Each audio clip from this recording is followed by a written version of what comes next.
You must be the ones tasked by the Academia with renovating Aru? That's right. Good afternoon. I'm Kaveh, and these two are Termezi and Naisaburi. Hey, I'll hate them! Come and introduce yourself! We've met before. This is Thoth, the Ibis King, and everyone knows these two. Afternoon, gentlemen. I've only ever seen these two in murals! Ah, the paintings in the temple. They show us chatting, playing cards, playing chess. Precisely the activities we most enjoy, funnily enough.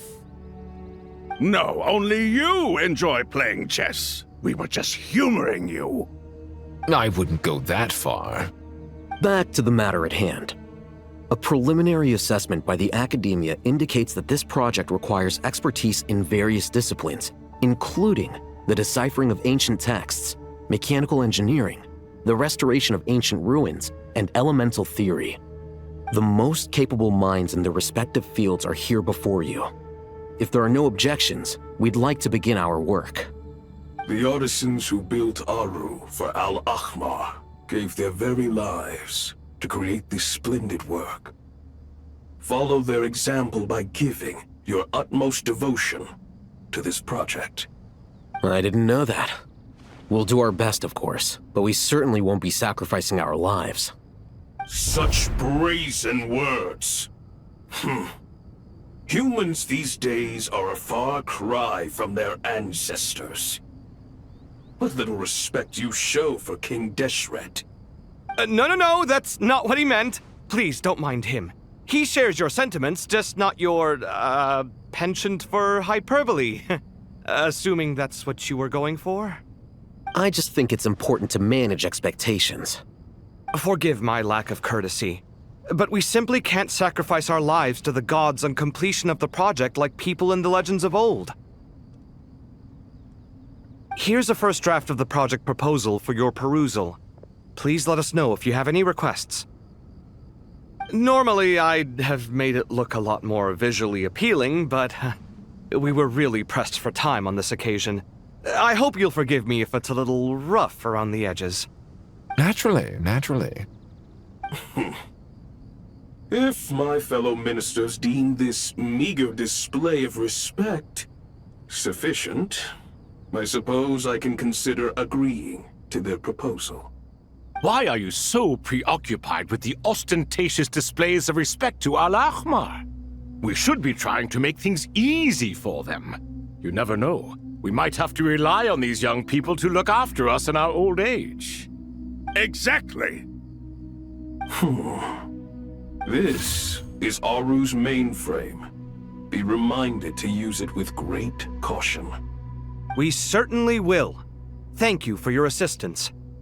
You may attempt to lay out punishment should you so desire, though I'm afraid it would be futile. You and I both know that certain components of Aru can only be operated by humans. King Deshret always believed in humanity.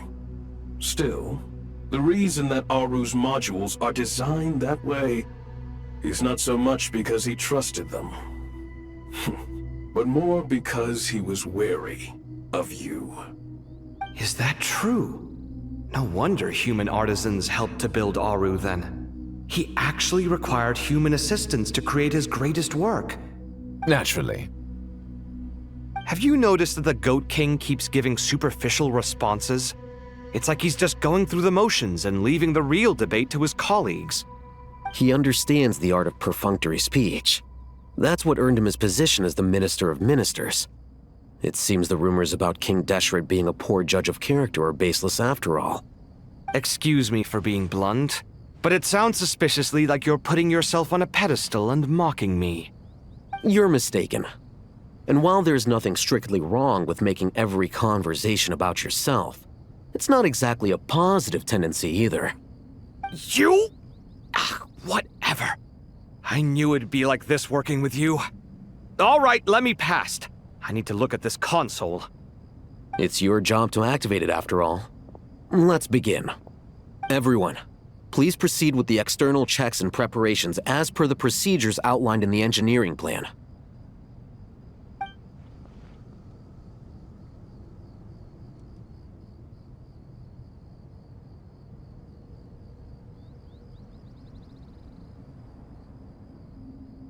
Hello there, youngsters.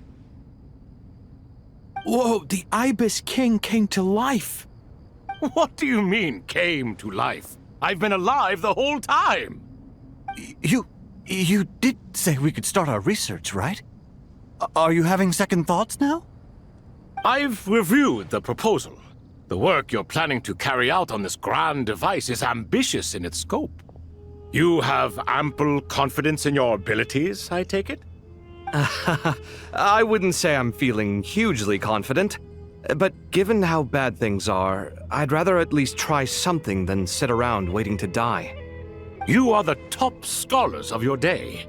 I trust you are aware that there are countless links between Aru and the Akasha? Aru and the Akasha? But I thought the Akasha was the Academia's greatest technological accomplishment, created years ago by the Dendro Archon to help her people access knowledge. And you too? Do you not know either? You've read the instruction manual, right? You tell them. An instruction manual? The Akasha has an instruction manual? The Dendro Archon is a kind and thoughtful god indeed. It used to sit on a shelf in the corner at the House of Dana. Not the most popular read. If the manual is to be believed, Aru was in fact the original inspiration for the Akasha system. what? But there are so few records about Aru anywhere. And practically none of these scientific expeditions into the desert had anything to do with it. Ah, but this is something you could not possibly have known. You may have heard many stories about the desert, but what is the most important aspect of history? Consider this a quiz. Anyone from Vahumana present? I'm from Vahumana. It's, well, veracity. Precisely. And a large part of veracity is the chronological order in which events occur. I may as well tell you. In the beginning, Nabu Malikata, the goddess of flowers, descended upon Sumeru. The glory of the heaven was within her.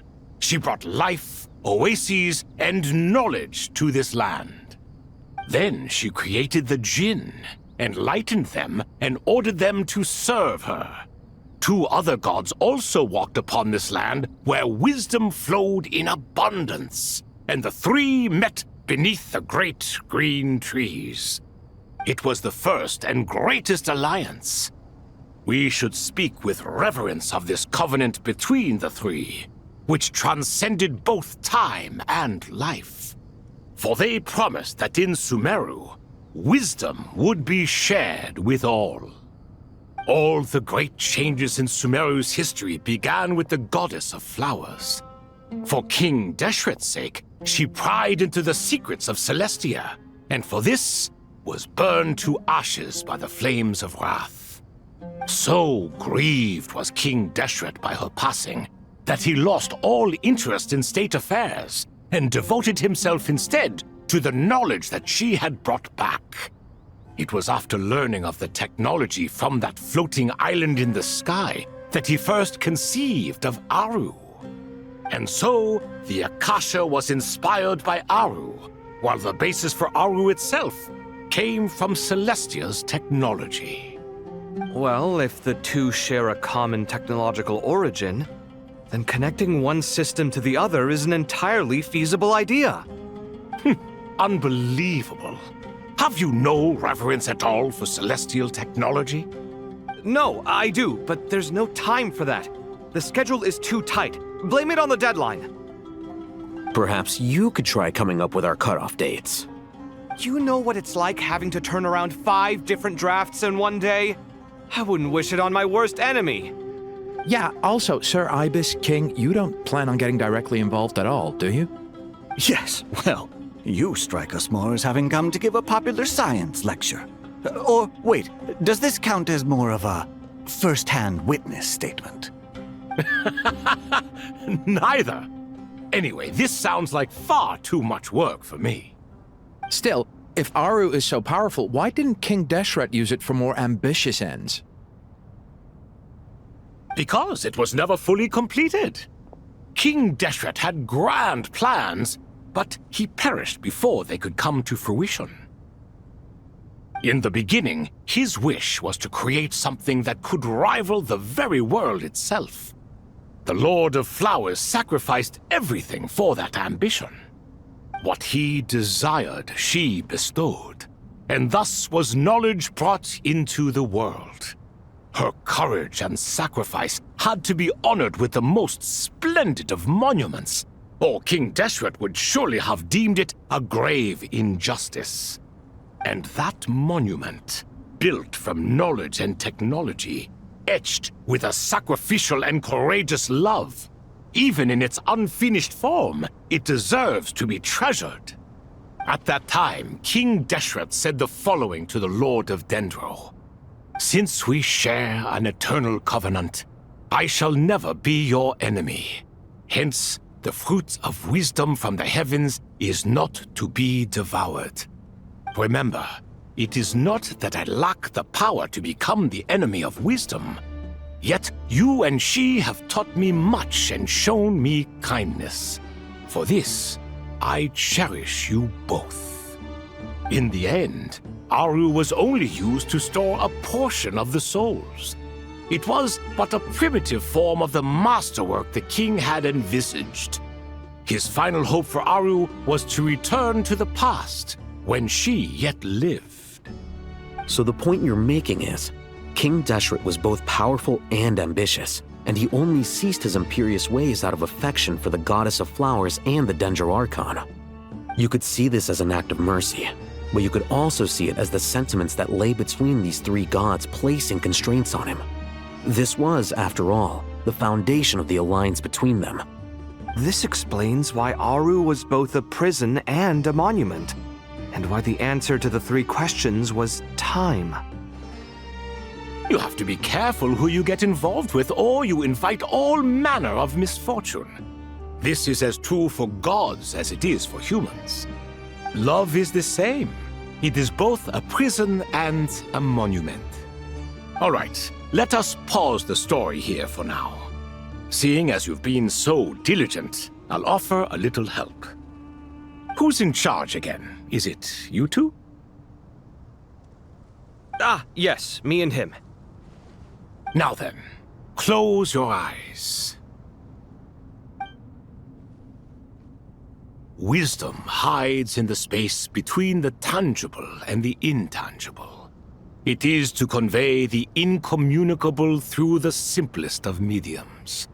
By the power of King Deshret, I shall grant you a glimpse into the unseen secrets that lie at the threshold of existence.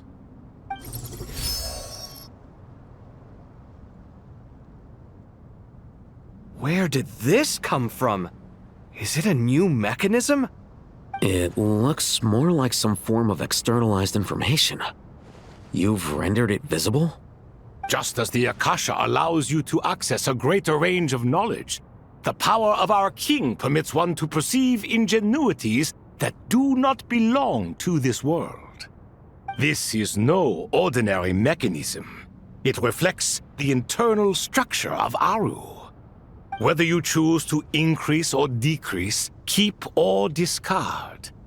Come, use these to achieve the outcome you desire.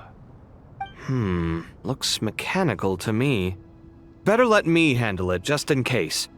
But wait, how do I get up there? Turn around. So that's where the elevator is!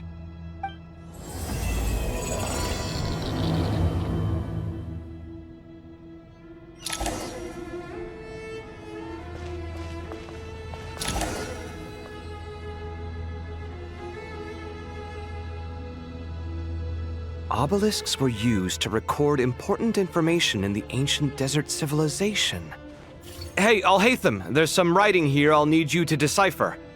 I've sent it to your screen. Do you see it? Got it. It's a little blurry, but I should manage. Take a look and tell me what it says. Oh, and I'll send any other similar text directly to you from now on. Let's start with this one. It's a variant of an older script. Here in live verses written for the Yellow Sands. Looks like cultural information from the age of King Deshret. If so, I suggest you delete it. Words thrown together merely for fun. I had no idea Aru kept a record of this. Well, as long as you're certain that this is strictly private information, that's fine. It is unimportant. All right, well, I guess I'll start now.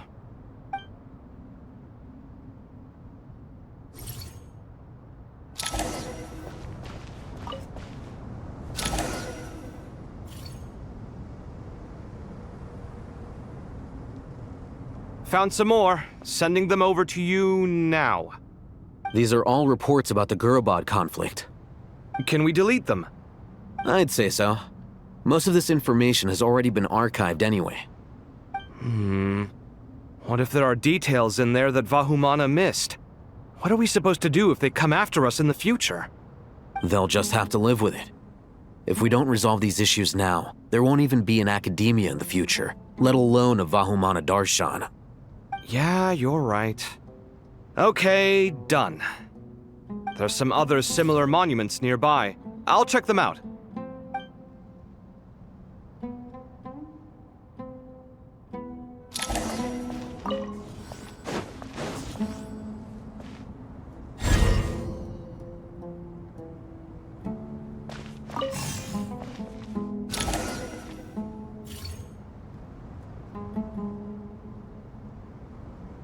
Another monument. Hold on.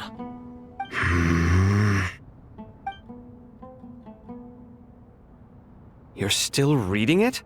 How long is it? It records the development and governance of the Oasis civilization. Most of it concerns the Jinn, but it also contains records left by the artisans who built Aru. Is it important?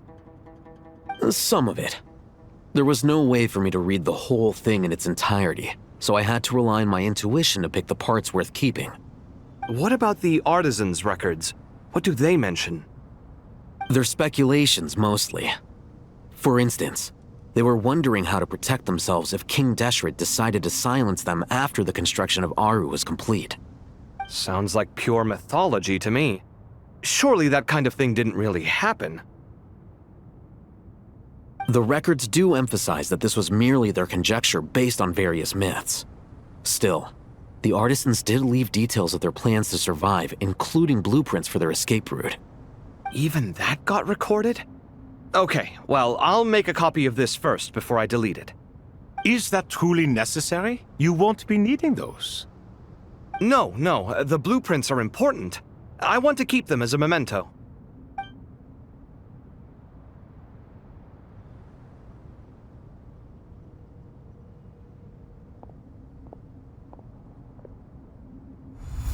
I think that should just about do it.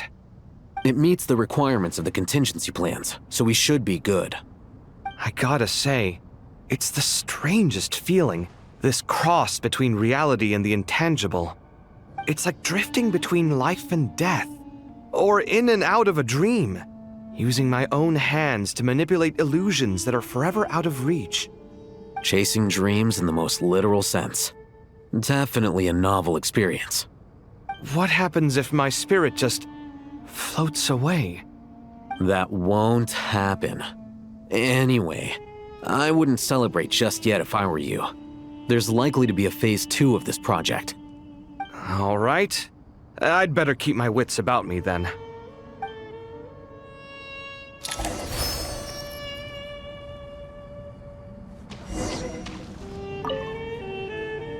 I expected that the outside world no longer respected the ancient gods, but even so, I do find the tone of these youngsters to be dreadfully impolite. It should hardly come as a surprise to you. I remember you saying the same thing last time. I assumed that was just a one-off. I did not realize it was the norm. Don't you think that young lad's matter-of-fact tone sounds familiar? It bears a rather uncanny resemblance to you, Goatee. Surely a sign that he is a man of rare intelligence. Ugh. The rest of them, though, much better. The blonde-haired one, for instance. So sincere. That's the kind of kid I can respect. Oh, really? Well, what about your disciple, Nefer? She's about the furthest from sincerity that a person can get. And now you hit the crux of the issue. Thoth is spouting lies again. He cares nothing for sincerity. He likes Nefer simply because her personality is just like his. Thus, in giving his approval to Nefer, Thoth is simply validating himself. The rest is but smoke and mirrors. You have some nerve saying that. There really is no helping you two. Shut up, chess rookie. What nonsense is this? How dare you tell me to shut up? How can you engage in such banal chitter-chatter at a time like this? Aru has been opened. The glory and splendor of a bygone age is about to sweep over the earth like a flood. And you're here squabbling like petulant children. All three of you are insufferable. King Deshret was merciful, indeed, giving you a chance to be released from prison. I say, you should have been locked up for good. Ah, but Bennu, look on the bright side. Had they not been released, we would not have been awoken. Oh, you've been here this whole time. You should be scolding them along with me. I miss Hermanubis. It's not a real reunion without him here. And now you're avoiding the topic and talking to yourself.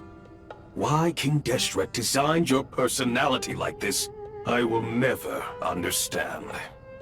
Isn't this simply proof that our king supports my free will? Oh, look at those two rust buckets. Suddenly, you two do not seem so bad after all. Here, here. If being stuck together for thousands of years fosters no friendship, I cannot say what would. Naturally.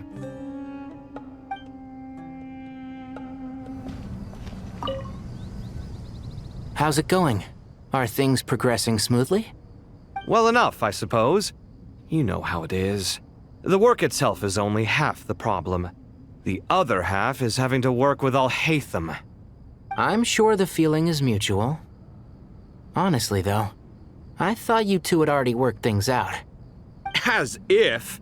Turns out working closely together is the best way to expose any tensions lurking beneath the surface. Besides, I just think that some people never change. Agreed.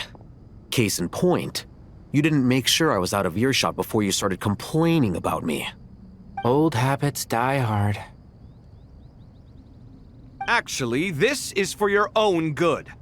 Maybe if you spend a little more time listening to what other people have to say, you might actually realize that you're the problem. Naivete is another old habit of yours. I had assumed that you both volunteered for this project like us forest rangers. But now I'm getting the sense that wasn't the case. Definitely not. We were assigned to it by Lesser Lord Kusanali and Nephis. As much as I'd love to be doing normal work for normal clients, these Titan projects are all that's on offer right now. Though I'm sure they wouldn't be roping us in if they had any better options. Just goes to show how short-staffed the academia really is. I'm sure you've prepared yourself mentally, but I still feel the need to advise you to lower your expectations. It might make the process of working together a little less intolerable. I know! Same to you! But if you already understood that, you should also know not to say the quiet part out loud. Why don't you come help me with my forest patrols? Might help you avoid any further disagreements. Good suggestion, but unfortunately, differences of opinion will always exist. Changing the nature of the work won't get rid of them. For once, I actually agree. There is zero chance of us ever resolving our differences. Zero! But even so, the work must be done. Care for some coffee? I'm glad to see you making progress. Don't act so smug! It'd be nice if you made some too! I feel like even I've made some progress today. In the past, I never would have dared to try and mediate a conflict between you two while you're both right there in front of me. Apologizing probably makes it sound like I'm in the wrong, but I'm sorry. I was just kidding. Truth be told, I don't have any work to do at the moment, so I'm just here to kill some time. How's Kale? She's studying with Nicole. I'm not sure how she's getting along, but she seems to be in good spirits at least. I wouldn't worry. Angelic affairs are probably above your pay grade anyway. I know what you mean, but Sino and I are still a little concerned for her. He said he'd go keep Kale company after he's finished training the mercenaries. I'm planning to join them myself shortly. Kale will be okay. Have faith in her. Even we can see how much more confident and outgoing she's become in these past few years. Thanks to you and Sino being there for her and providing guidance every step of the way, she can finally stand on her own 2 feet. On her own 2 feet. Does it feel bittersweet? Watching the younger generation grow up and move on? No, not yet, at least. I was just thinking, I wish there was more I could do for everyone. She'll be fine. Yeah, she will. Just try to relax.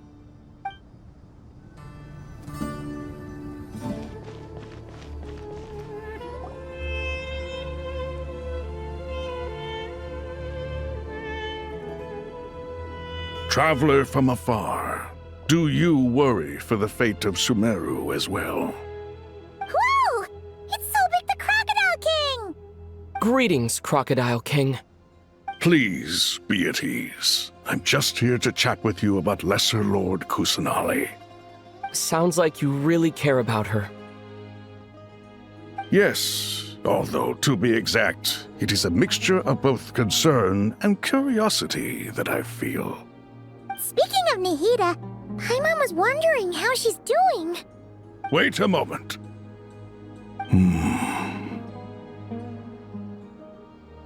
What is it? I tried calling out to a pep, but there was no response. This can only mean that she is focusing all her energy on taking care of Lesser Lord Kusanali. All the gods who served King Deshret seemed super surprised to hear that a pep agreed to help Nihida. Guessing she made a bad impression on you or something.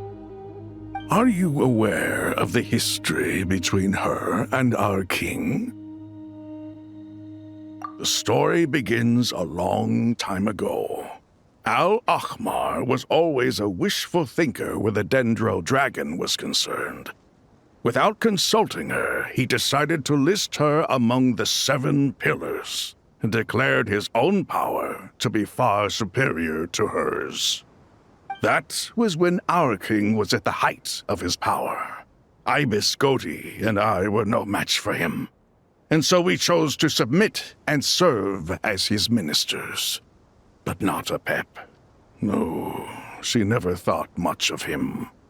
To a pep, Al-Ahmar's pride and sense of superiority were nothing but ignorance and hubris.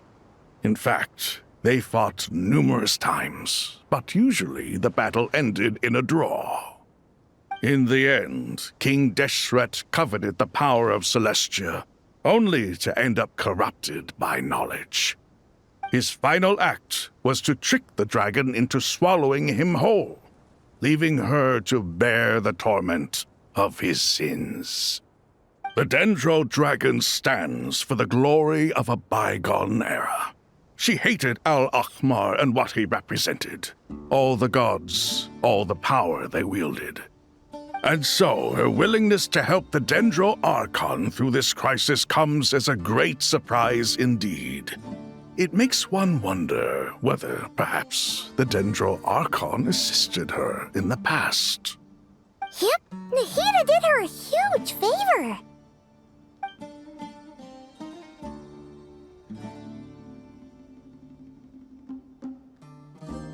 So Lesser Lord Kusanali put an end to the Dendro Dragon's many long years of torment. As much as she loathes the 7, a pep knows kindness when she sees it.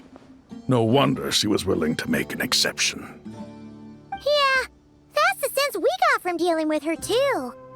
She is not incapable of coexisting with other living things. Rather, she actively chooses to avoid coexistence. And this despite the fact that she symbolizes life itself. How ironic. All of this being said, I wouldn't expect too much from her if I were you. Nothing will change her hatred towards humanity and gods. We'll keep that in mind. Anyway, how much longer do you think Nahida needs to stay with the Pep? For all we know, the Fatui might still be in the desert. Just to be on the safe side, why don't we grab anyone who isn't busy right now and go look for her? I'm alright, Paimon. Huh? Was that Nahida's voice? It seems the treatment was effective. Since when do my deeds require your evaluation? Ah! Here will do just fine. I had no intention of taking you any further. One ought not expect greater generosity than they have earned. You always hide your kindness away like an oasis within a sandstorm. Only those who make it through the swirling winds can know just how beautiful that oasis is, and how much hope it brings. You dare appraise my being? No, I'm expressing my gratitude. I want to thank you for sharing your precious life force with me.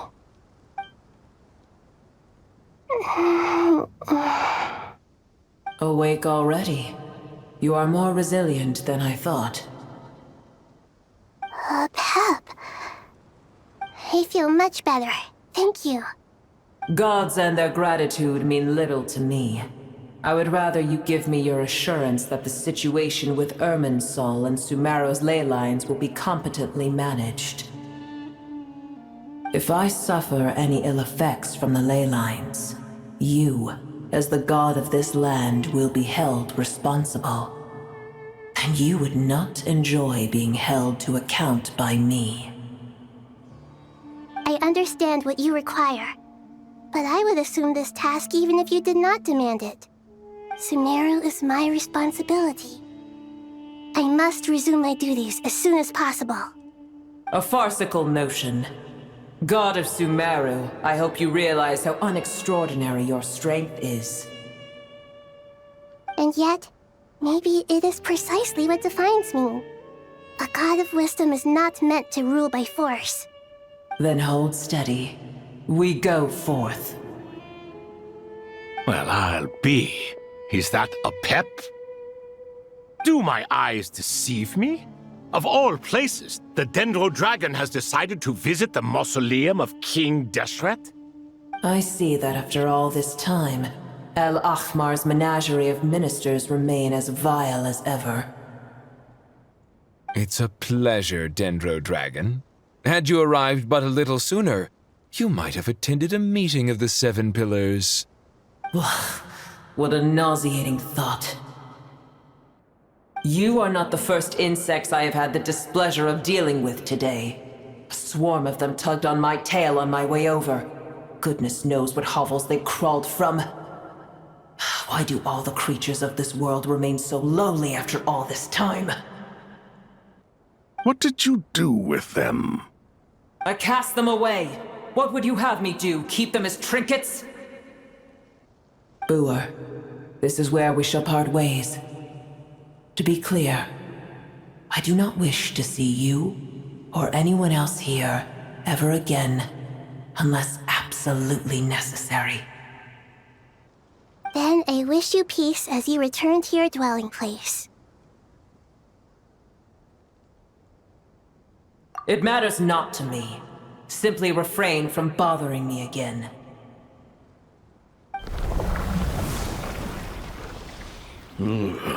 A force to be reckoned with. At times like this, I feel glad that she has no interest in any of this. Hold on, just hold on, okay? We're almost there. We made it. Huh? Wait, that voice! It's...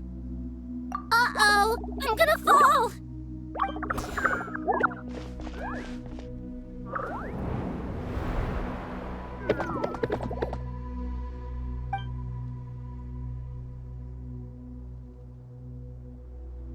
Well, that's a relief. A pair of safe hands indeed. The Dendro Archon's familiars. They are the last thing I expected to see here. Huh? Wait, what are the R&R doing here? Don't you guys hate the desert? Obviously I was worried about the Dendro Archon. I've been supporting them with my Pari powers the whole way here. Oh, you seem pretty nervous. Is it because there are too many people around?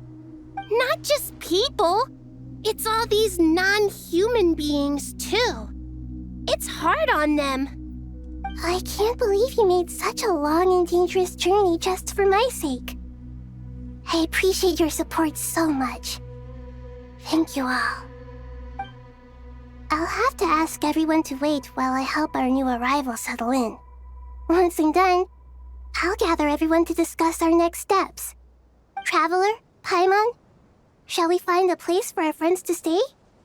Awesome! Let's go! Well, first I have some questions.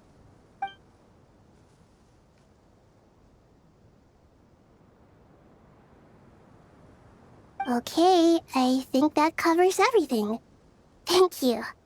We can get going now.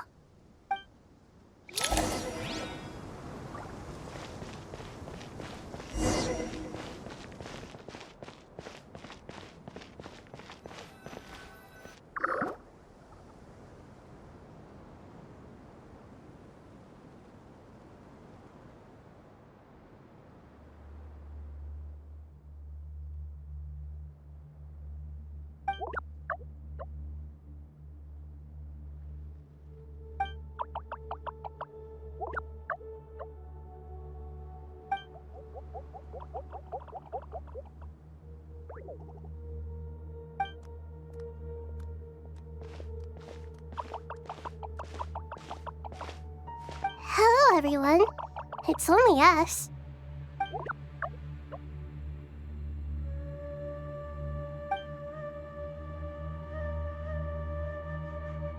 It must be very tough for you coming all the way out here, especially since you don't like the Voluka. Is everyone back in Vanarana doing well?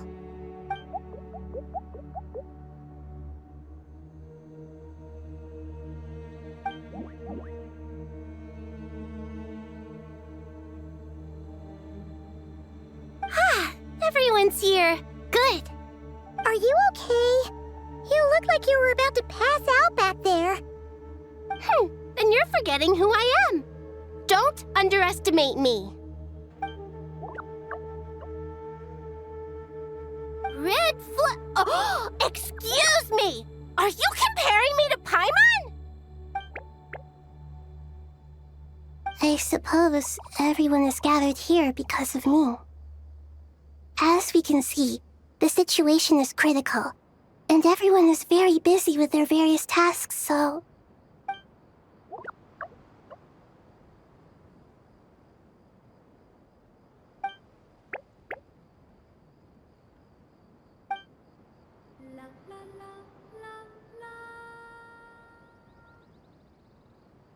I can't thank you enough.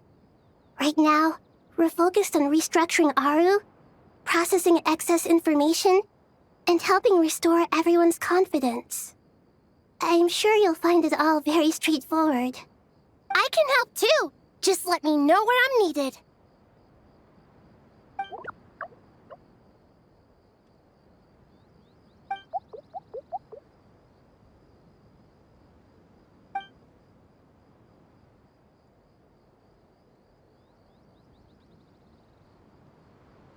Up to no good?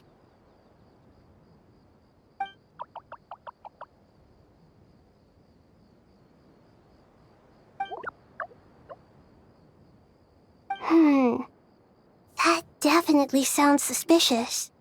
Traveler, Paimon, I have other work to attend to here that needs to take priority.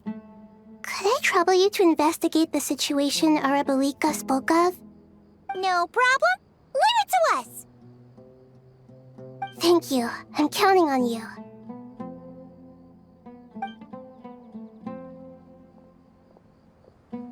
There's one other thing. If you are to work alongside the people of Sumeru, you will need to make yourselves visible to them. Is that acceptable to everyone?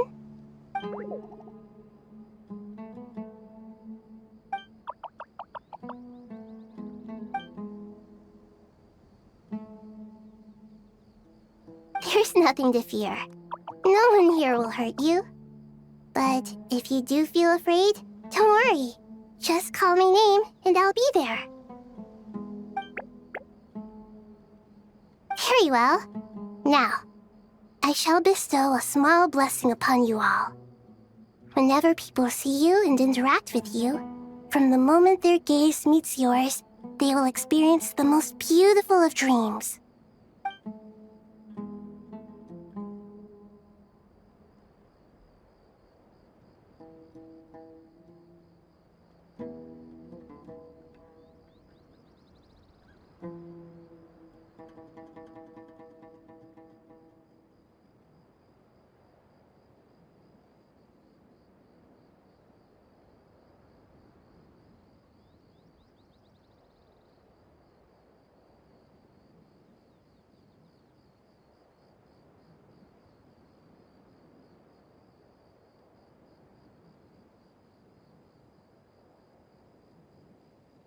Do not fear.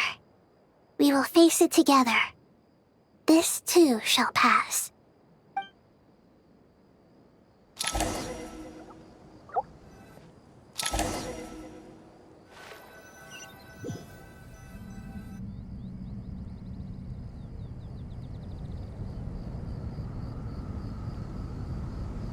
Ah, everyone's here. Wonderful. Archon, you're back. Are you recovering all right? You mustn't push yourself too hard. I'm doing very well. Thank you for your concern.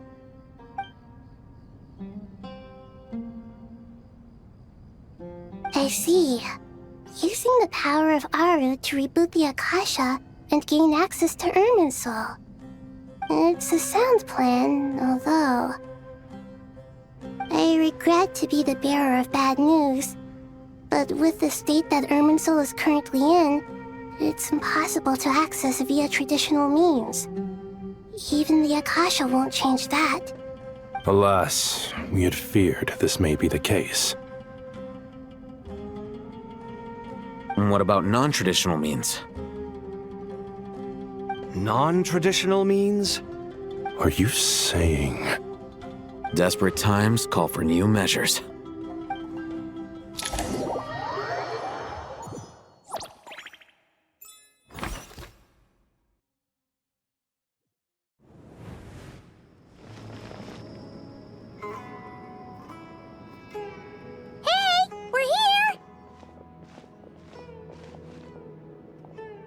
Ah, it's you. Is there a situation?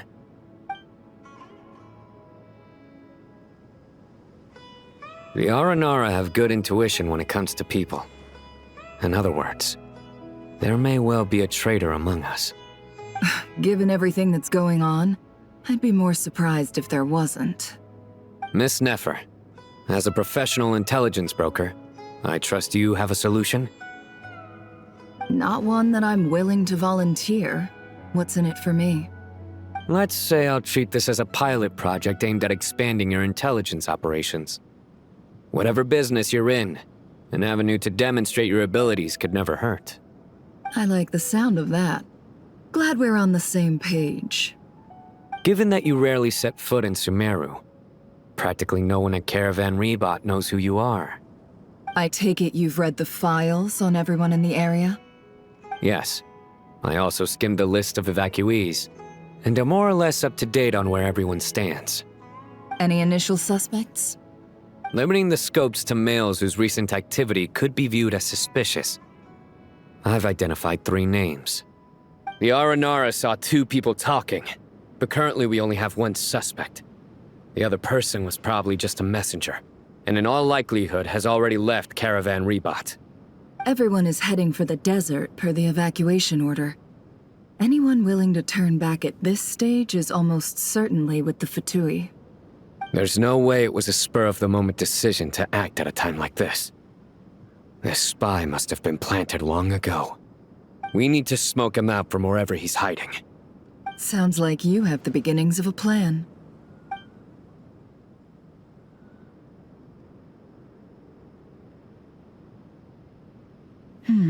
I see. Your suspicions are well-founded. I'd be watching him too if I were you. So far, we still lack solid evidence that he's been bribed. He hasn't made any recent purchases that would indicate he came into some cash. Then let's get closer to him to confirm before we make our move. I can handle it. I'm not based in Sumeru, so barely anyone at Caravan Rebot knows who I am. And you're certain you've never encountered this person in Nodcry? I'm certain. Besides, it's extremely rare for me to have had any direct contact with Sumeru mercenaries besides Jet. There's no way he could have seen my face before. Sino, stay out of sight and wait for my signal. If he raises any red flags, I'll bring him toward the main road. Understood. I'll take it from there. Excellent. Well, it's a pleasure working with you.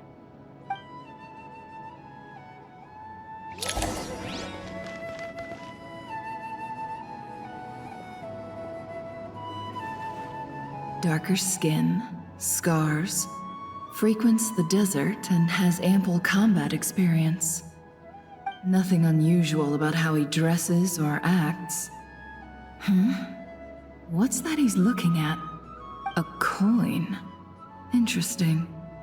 Could that be how his contact paid him? Conveniently discreet for someone trying to hide any unexplained income. And yet it could be highly valuable. Sorry to bother you. Has everyone here already left? I don't suppose you happen to see a lady wearing a hat? Ma'am, what are you doing in Caravan Rebot all by yourself? The main group evacuated some time ago. Didn't you pass them on the road? My friend and I lost some of our cargo along the way. I didn't want to miss out on potential business, so I told her to go on ahead and meet the client while I retraced our steps. I didn't think it would be so late by the time I found it. And then there was a terrible sandstorm. I guess I must have taken a wrong turn, because I didn't see any large groups on my way here. Forgive me for asking, but just to be on the safe side, could you describe this friend of yours? Sure. She has blonde hair, and she was wearing a hat and a white dress. You'd definitely know if you'd seen her. Yes, I think that does ring a bell. My apologies. During this exceptional time, the Core of 30 are under orders to be extra cautious when dealing with unknown people, whoever they might be. I understand. Well, sir, is there anything else you need to know? If not, I'd better try and catch up with them. Hey, wait! They left a good while ago now. You'll never catch up with them on your own. Why don't I give you a ride? I'm here to collect the last few people anyway. We have plenty of carts, so one more won't be a problem. That would be amazing. Traveling with a group will be much safer. I'll have to pay you for your trouble. Hey, let's not worry about the money for now. Wait here a moment. Once I'm done packing up, I'll take you to join the rest of the group. All right, thanks. Let me know if you need a hand carrying anything. No need for that. I'm strong enough for both of us. Okay. Well, I wish there was some way I could repay you. Guess it's my lucky day, running into someone who knows what they're doing here. You might have just saved my life, you know? You're not wrong there. I mean, what kind of cargo is so important that it's worth risking your life to get back? I hope for your sake that it's priceless. Actually, I suppose I can tell you, since you've been such a big help. But be sure to keep it to yourself, or we could both be in big trouble. Oh, really? Sounds mysterious. We're in the antiques business. You understand? Some of our goods aren't acquired through the most legitimate means. We have to be very discreet when we're selling them. That's why I had to go looking for the missing cargo alone. Ah, no wonder. Well, ma'am, in that case, it turns out that maybe there is something you could do for me. I'm all ears. But to be clear, our commission isn't cheap. Think carefully before you ask. We don't want to ruin our relationship before we even hit the road. I'm sure that won't be a problem. My issue is, I have something that's a little difficult to sell on as well. Take a look at this.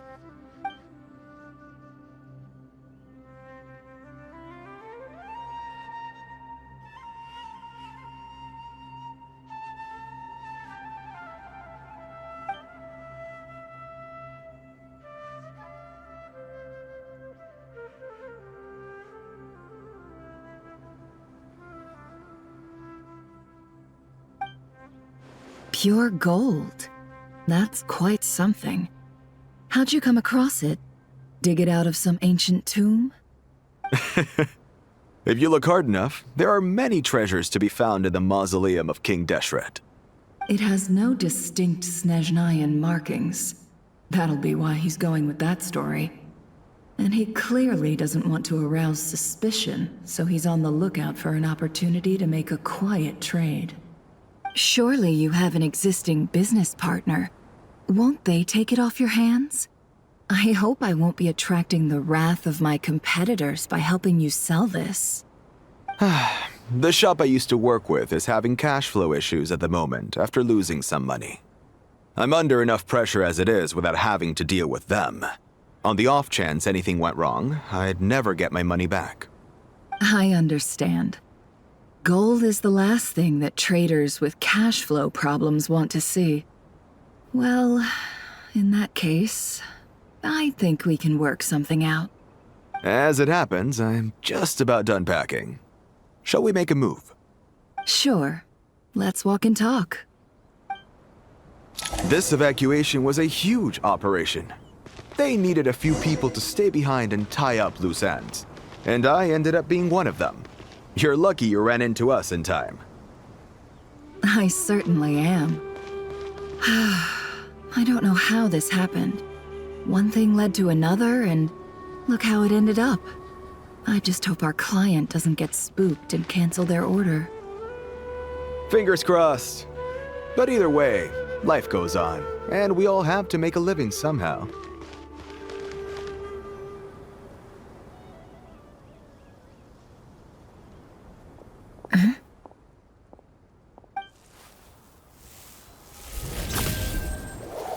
Hands where I can see them. General Mahamatra! No, wait! What are you doing?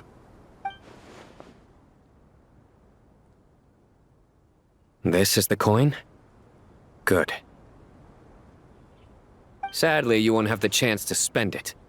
Nicely done. Looks like Sumeru's Matra are a well-oiled machine nowadays. Unmarked gold coins are quite difficult to trace. Thanks to you, we have secured the evidence. Here's what's gonna happen.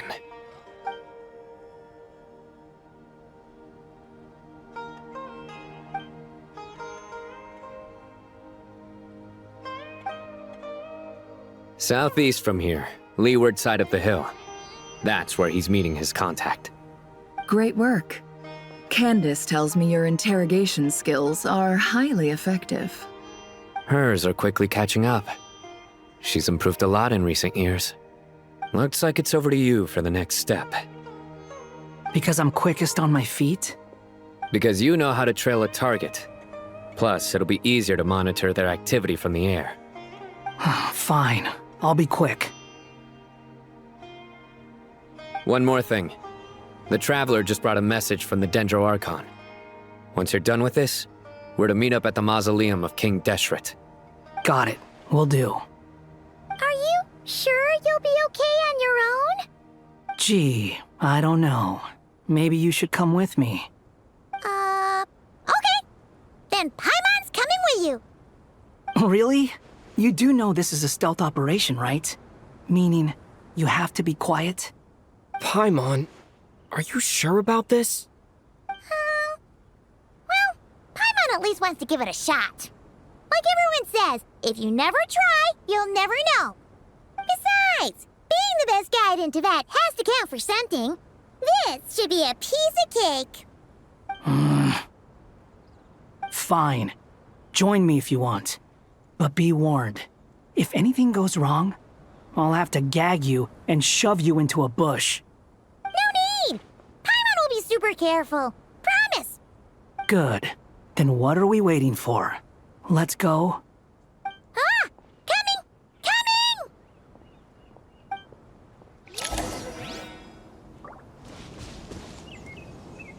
Hey, guy! Wait up! Hey, slow down, will ya? We're here. Now we wait. Okay, yeah, cool. Cool. What's on your mind, Paimon? Huh? Oh, nothing? I thought all you cared about besides being a guide was food and sleep. Why the sudden urge to go on a dangerous mission? What's that supposed to mean? Paimon's been on plenty of dangerous missions before. But never on your own. You hardly ever leave the Traveler's side. Just saying, I'm kind of at loose ends right now. So if you did want to share, I suppose I'd have to listen. If not, suit yourself. Makes no difference to me. Hat guy? Do you think Paimon is useless? What? Where's that coming from? When we were in Notcry, Paimon suddenly realized something. Even though Paimon's with a Traveler every single day, whenever we face real danger, she can't do anything to help. Paimon doesn't get like this very often.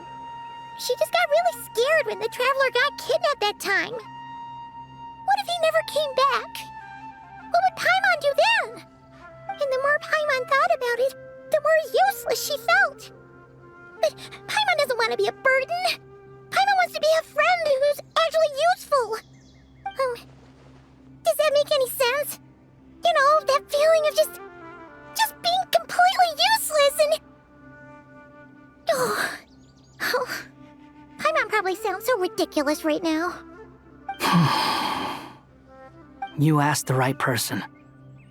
Boy, do I know that feeling. Oh, that guy. I'm not gonna try and encourage you. What I will say is this. When you start doubting yourself, you have two choices. Give up or change. You have to make the decision to move forward. Otherwise, no amount of consultation from other people is gonna help you. So ask yourself, what do you want? To get stronger? To learn more? Whatever it is, go do it. You won't have any regrets if you can at least say that you tried. Oh. All right. Something's not right. Shouldn't they be here by now? Paimon, is it just me? Or is it a little too quiet around here? Should Paimon take a look? We'll give it another hour. If nothing happens, we head back. Okay.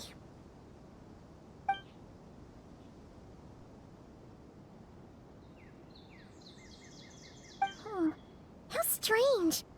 We've been here for ages. Where the heck are they? Have we been stood up? What is it? Did you think of something? Something feels off about this whole situation, but I can't quite explain why. We know for sure that the guy Sinocot had something set up, yet somehow his contact is a no-show. So, either the handler got caught, or, more likely, they decided to cut our guy loose. But how would they know to do that? Wouldn't they at least send someone here to check things out?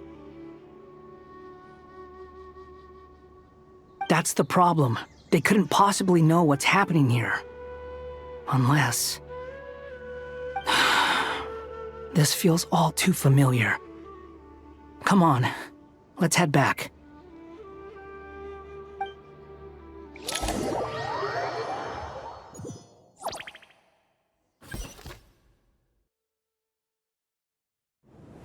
Even though this isn't a formal meeting, I'd still like to start by saying how grateful I am to each and every one of you. Thank you all for coming here and standing by our side. Chesapeake and Bennu are currently assisting the scholars with the maintenance of Aru. Please forgive their absence. As for Hermanubis, may he rest in peace. We remember him with great fondness. There have been times when I imagined what it might be like to meet you all. Now that it's really happening, I feel quite emotional. Time has taken many things away, but that which remains is all the more resilient. I must say, there is one thing that rather surprises me. You appear to be in good spirits, Lesser Lord Kusanali. But even so, I can sense that the life force given to you by the Dendral Dragon has far from fully resolved the problem of your vitality. Oh no! So even Apep's power didn't work? Don't worry, Paimon. It worked very well indeed. The issue is how closely I'm tied to Irminsul. Until the problem with it is resolved, there is no way I can fully recover. Sumeru has undergone tremendous changes during her absence. When gods pass away, inevitably, people's faith in them grows weaker. You must have sensed it already. Your power is not what it once was. Regrettably, this is true. I too have grown weaker due to the effects of Irminsul. Right now, we're all in quite a sorry state. Then what do you suggest? We take all the help we can get. Sumeru is our shared home. You and I, gods and humans alike. We must unite all our strength in this moment. Though Al-Ahmar is no longer with us, the alliance between the three gods remains in force. Regardless, as subjects of our king, we have a responsibility to support Sumeru through this catastrophe. Not to mention that it was the people of Sumeru who released us from this prison of Aru. Times have changed, and the people of today possess greater wisdom than those of the past. You really know how to give a rousing speech, Goti. Now then, let us learn more about your plan. The brightest minds of the Sumeru Academia are busy opening and renovating Aru. They claim it has something to do with Irminsul? Correct. Irminsul has existed in Tevat since the very beginning. But during the Age of the Dragons, it did not possess the significance it holds today. After the heavenly principles arrived, the power of the Light Realm was divided into elemental energy, and Irminsul was refashioned as a device that records and preserves all information. Since then, everything in this world has been inextricably linked to it. As the Dendral Archon, I have a duty to protect Irminsul. To Sumeru, it is both a national treasure and undeniably a major threat. Tevat has seen many upheavals in the last few years. The most recent of these was a major crisis in Notcry, which forced Sumeru to be even more vigilant than usual. I made sure to monitor all the pathways through which an outsider could potentially transmit themselves into Irminsul. But despite my efforts, a major problem still arose within. I still believe that someone has actively invaded Irminsul. But rather than taking any of the pathways I referred to, the intruder chose instead to utilize the most direct route, and the only one that cannot be protected against, by entering Irminsul through death. I see what you mean. You cannot simply stop all deceased souls from returning to the ley lines because of a potential invasion that could occur at any time. That's right. As important as it is to guard against external threats, I couldn't allow myself to stop the souls of the departed from finding peace. Please, understand how difficult this predicament was for the Dendro Archon. Defense has never been an easy task. After Irminsul was invaded, my authority was quickly restricted. Soon after that, the tree began denying access to any connections. I'm sure you feel responsible, but you are not to blame. No one can predict every possible disaster.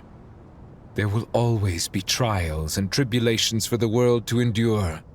But the people of Sumeru should not have to endure this. We must find a way to break through the lockdown and connect to Irminsul. And this is why you need Aru. Yes. The only thing in Sumeru capable of rivaling Irminsul in terms of overall function and performance is Al-Akhmar's legacy, Aru. All I managed to do before falling into a coma was make some minor adjustments to Irminsul. Using Aru is a last resort, and a move that comes with enormous risks. The Scholar's initial plan was to borrow Aru's power to reboot the Akasha, then use the Akasha to connect to Irminsul and investigate. Unfortunately, Irminsul has suffered far greater damage than they first thought, rendering that plan futile. To rise to the challenge, we had to resort to a more extreme and far costlier means. This has led to a number of new contingency plans. To reclaim Irminsul, her brightest scholars have made further modifications to Aru with multiple goals in mind. I thank you all for giving them your blessing in this endeavor. Human wisdom has clearly improved over the millennia. You have not only our support, but that of the Jinn, the Aranara, and the Pari. Together, we will do everything in our power to save Irminsul. By the way, when you spoke earlier of an intruder, it almost sounded as if you knew who you were dealing with and what they were capable of. Well, since you ask.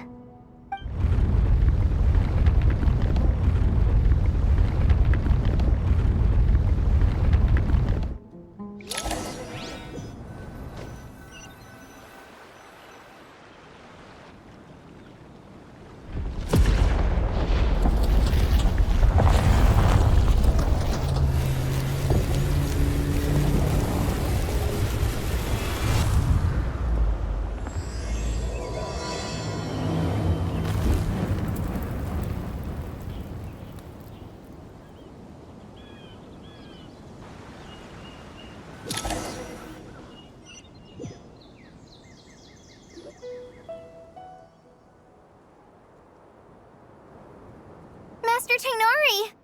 What is that? Is this Irminsul? How did this happen? What's going on inside? Luckily, we managed to evacuate everyone. What in the world was that? That was terrifying!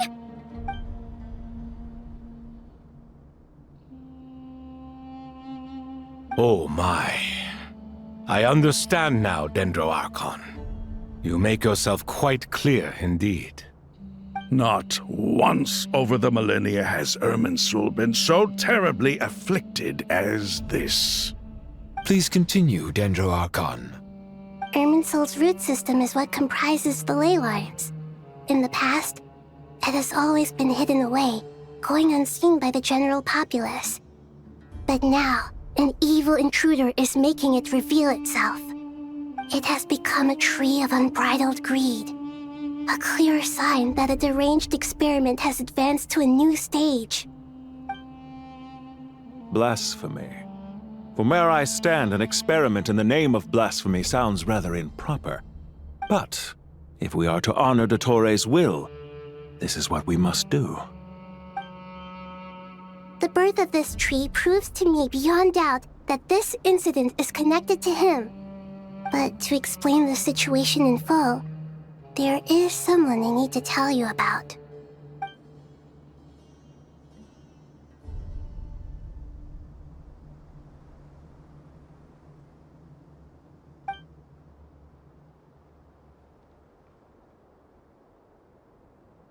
Zandik. So it was him. I saw him in the desert once. A man of supreme arrogance. So this is where it has taken him. But didn't Dottore die and not cry? How is he still able to do all this? He must still have loyal followers amongst the Fatui. Even so, I'm still unclear as to how he has been able to wield such a profound influence over Irminsul. I can confirm that Fatui forces have arrived in Sumeru City.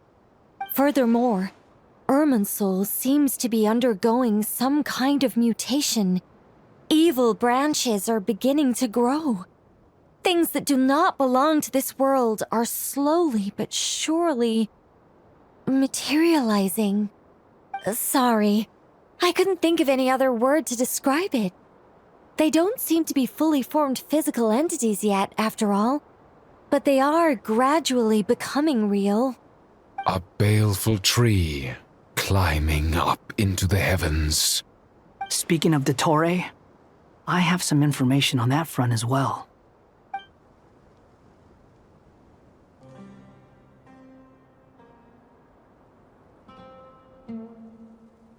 I didn't think it was wise to state this out in the open. But my theory is, the mole wasn't cut off after he was caught. They wrote him off from the beginning. You mean, the Fatui never intended to follow through with him? Then why plant a mole at all? It's hardly a conventional strategy, and the rationale behind it is pretty twisted. But as it happens, I know someone who works exactly this way. And when it comes down to it, his goals are very simple. He just wants to confuse people, so they can't figure out what he's up to.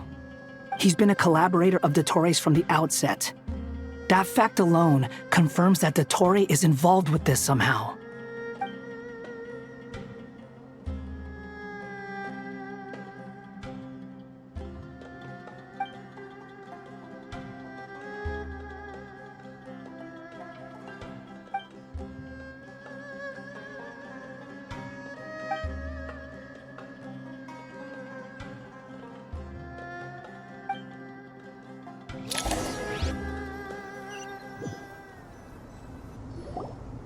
There is still much to be done. Everyone, please remember our core strategy. As per the discussions, the following groups must act immediately. Mr. Alhaitham and Mr. Kave, the next phase of the Aru renovation project must begin right away. Godspeed to you both. We'll give it everything we've got. The plan looks feasible, but the implementation will require certain resources. General Mahamatra Sino and his team will help to procure the materials required for modifying the terminal. No problem. I've already spoken with Sethos and Hat Guy, and they've agreed to assist me. This kind of thing is best left to the fleet-footed, right? Hat Guy? If it's efficiency you're after, we're the right people for the job. Following up on the elemental energy amplifier we discussed, Ms. Dory, I assume you're the one most familiar with the status of this project. Aside from the Dendro Archon, of course. Yep, that's right. Leave it to Lord Sangama Bay. Got it. Well, I'd like Madame Farazan, Kale, and Nicole to support Dory on the technical side. You can count on us.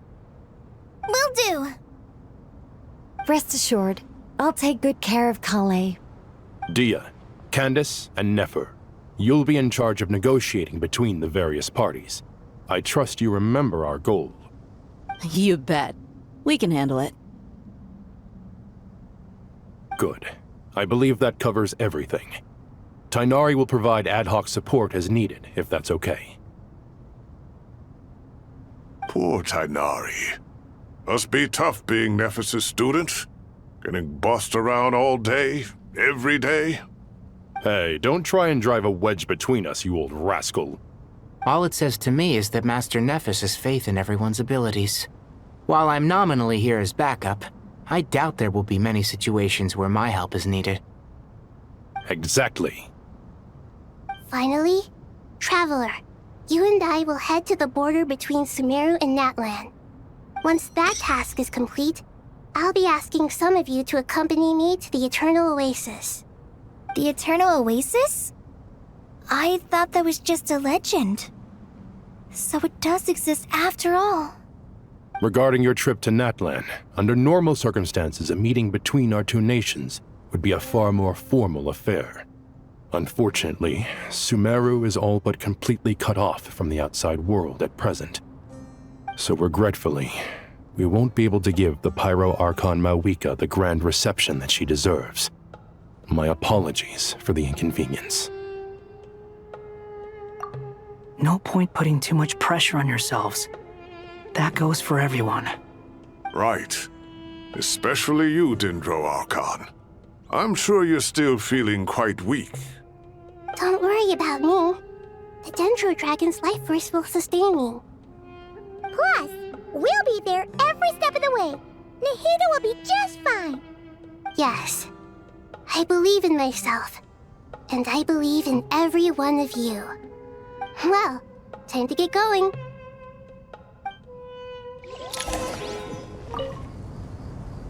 To what extent we can implement the final plan depends on how successfully the Akasha can be modified and configured. And to make sure the configuration works, Aru will also need some further optimization. Yeah, no surprises there. Once we roll this out, any Sumeru citizens who already have Akasha terminals can simply continue to use their existing devices. This still leaves us with a significant equipment shortage, though. Many groups of people were never issued Akasha terminals, including mercenaries, the desert folk, and many others. We'll need a supply of rare materials for the renovation of Aru and the production of new terminals. Right now, the best place to source these locally is from the primal constructs within King Deshret's mausoleum. Time is not on our side here. It's gonna be a race against the clock. The Aru merge and renovation project will have to be carried out by you two. Everything's riding on this, so failure is not an option. Best of luck to you both. As discussed, General Mahamatra Sino and Mr. Hatguy will source the required materials. Mr. Sethos is quite familiar with the layout of King Deshret's mausoleum. With him accompanying them, things should go quite smoothly. I have every confidence. In the meantime, we may as well take a breather. Makes sense. There's not much we can do until the materials arrive. Get information and stay close. What is this, boot camp? Knock it off.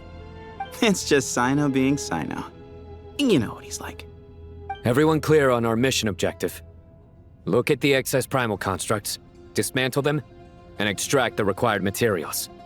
And King Deshret's 7 pillars agreed to this? If they're just sitting there doing nothing, we might as well put them to use. Thoth's words, not mine. These devices should still be usable even though they're broken down. Let's take them back for the others to review.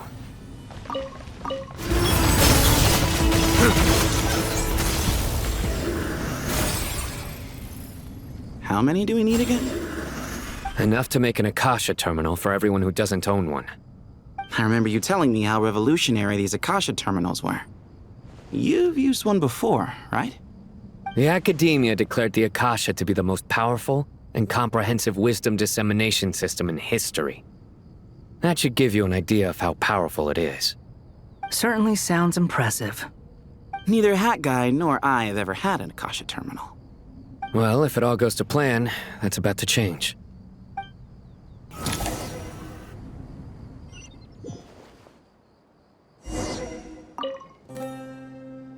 Oh, goody! Thank you so much for handling the delivery. What a long way it was.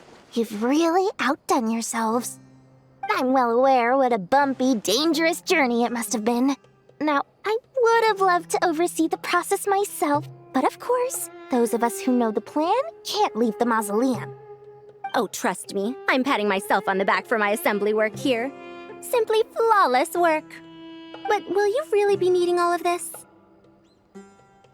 According to our plan, yes, this is the quantity required. I have no complaints about the quality either. Only the price. So expensive. I heard you covered a lot of the funding out of your own pocket. that's an exaggeration.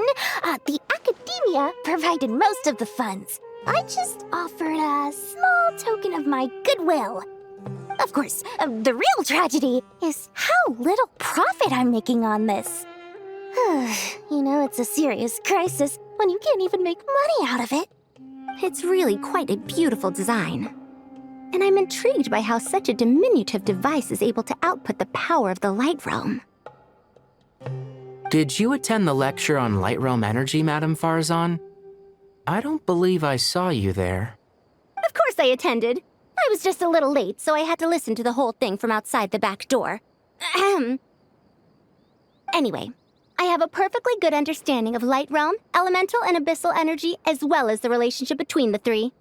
Good to know. Master told me in private that the conversion process between Light Realm energy and elemental energy involves highly classified knowledge that shouldn't be disseminated too widely. But even so, the scholars still shared said information. Well, you can't enforce a rule that everyone breaks. Is that the idea? At first, the Dendro Archon was reluctant to explain it in great depth for safety reasons. Later, she came to terms with it and simply informed my master that we would all have to face the question of survival together. To protect someone from such dangers means keeping them in the dark, but for someone to know and embody the wisdom within, they must understand its very essence. It's an information hazard. We're exposed to danger just by knowing the facts, and just like bait, it lures us in by offering us the solution to our problems. But if you're not careful, you'll end up pursuing it down a dark path. A tricky problem. But today, this big problem has been broken down into many smaller, more trivial ones. What do you mean? I get it. For instance, you and I share secret knowledge, while she and I take on the risks of life, death, and fate. Something like that? Hey, what? That is not what I call a trivial problem. Well, as they often say in Vahumana, an event that is monumental to the individual is negligible in the grand scheme of history. Generally, the fate of the individual is an insignificant affair. Being from Amorta, where the subject of our research tends to be a lot more personal, I have to disagree. It's hard to dismiss the individual as insignificant. In other words, the big problem of survival has been broken down into many small, interconnected factors, and each one of us represents one of those factors. When the same secret is shared with a group of people, the same fate binds them together. Most people would find this unimaginable, but to us scholars, this is the path that has always beckoned to us. Sharing knowledge is a good way to fight against fate. I will always believe in that. All right, I think that's everything. Thanks a lot. But don't go anywhere just yet. I'll still be needing you to calibrate the equipment.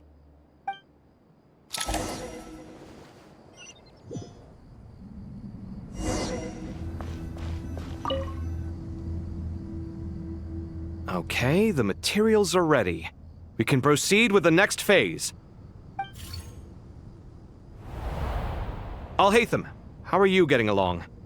Most of the information in Aru is written in ancient desert scripts. Some of this is written in a tribal language, while other parts seem to be a variant of an Oasis script, based on the glyph forms. Oh. Not lost to history, I hope. Some are. All we can do is infer the meaning based on the rules of related languages. Although, this section actually fills in some of the missing historical record. I'm transcribing it so we can bring it back to the academia. After Aru started up, 2 more lines of text appeared here. Can you read them? Humans may not read what is written by the gods, except by not reading. Victory should not be easy to attain, for it symbolizes divine wisdom. Knowledge must not waver, for it has external borders. Is this a clue to solving a puzzle? Or is it being symbolic? You can't read it unless you don't read it. Victory is wisdom. Knowledge is confined by borders.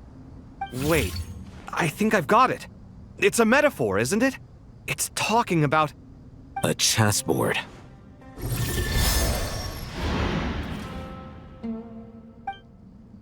You were right. The youth of today are skilled at solving riddles. Have the secrets buried in the desert not been unearthed over the years all the same? Since Aru is a place reachable through wisdom, this day was bound to come sooner or later.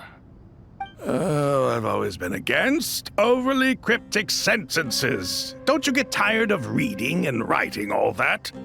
Ah, it's you three. Just in time. We've been delving deep into Aru, and now this board has appeared. I've heard this was how you'd while away your free hours. You must be quite the experts by now in that case. It is true. King Deshret's chess games are some of the most well-loved of all his wonderful creations. If you have ever been to Safhe Shatranj, you may well be familiar with the chess pieces you see here. Is this chessboard supposed to be another visualization of the interior of Aru, then? Naturally. Visitors, everything is ready. Only by completing the challenge on the board in accordance with the rules will you be permitted to overwrite Aru. 1 second. It's not dangerous, is it? Dangerous? Why, yes, of course. I should be the one to go, then. Wait for me here. Sounds like the self-confidence of our present company has rubbed off on you. Don't be ridiculous. I'm your upperclassman, and that means I have to look out for you. I appreciate the sentiment, but a game of chess typically requires 2 players. Besides, I'm sure they won't let things get out of hand. Keeping things relatively safe is in your best interest too, isn't it? Fair enough. I mean, you guys are controlling the difficulty, so please don't go too hard on us, all right? Ah, but Bennu said he wanted to put some respect into these whippersnappers. All right, all right. Thank you. Obviously, we'll still try to be careful. This doesn't seem like ordinary chess. Is the goal to defeat the opponent? No, you must enter the board and pass the trials we have placed there. Ready? Let's do it. The first trial is posed by me. I don't think this is gonna stop us.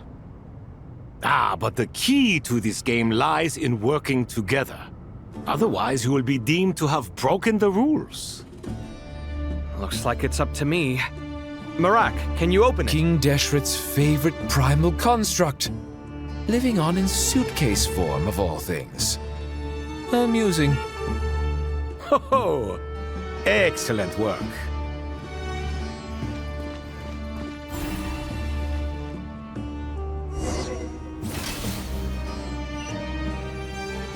Now is the time for my trial. Now, don't be nervous. I'll make it nice and easy for you. Really? Thanks in advance. We appreciate it.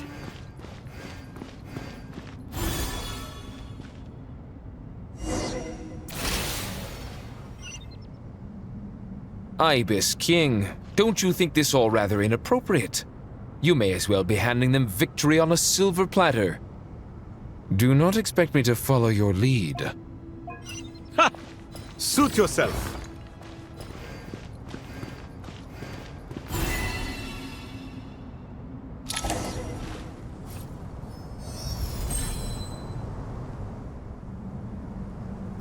Done. Finally. It's over. But seriously, that was incredible. Standing on the chessboard felt completely different from standing on solid ground. And also... Oh, sorry. I'll save my thoughts for later. Thanks to the 3 of you for helping us out with this. Is it just me, or were you giving us quite a lot of guidance along the way? We made but a humble contribution. You lived up to our expectations. Bravo! Our aid was not given for naught. In addition to the existing functions, I'd like to ask you for another favor. Since Aru's interference shield can cover the entirety of the mausoleum, it should be possible to extend its range even further. Perhaps you can find a way. So, building upon the existing functions to... Ah! I'm with you! Imagine for a moment. What would the ideal outcome look like if this function were compatible with the devices? I agree. This is the best solution possible. Please, everyone, we beg you to help us. Me, oh my! Well, since you ask so very nicely, I suppose... Goti? Kroko? What do you say? Naturally.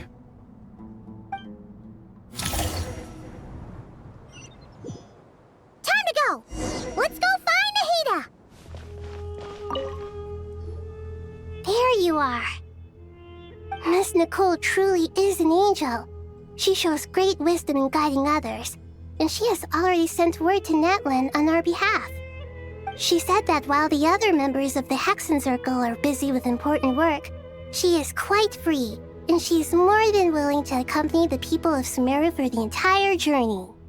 Oh, there's Nicole, all right. Always super patient and loves to help everyone out. She's the best. She is. So kind and enthusiastic. Well, time for us to get going. Let's head out.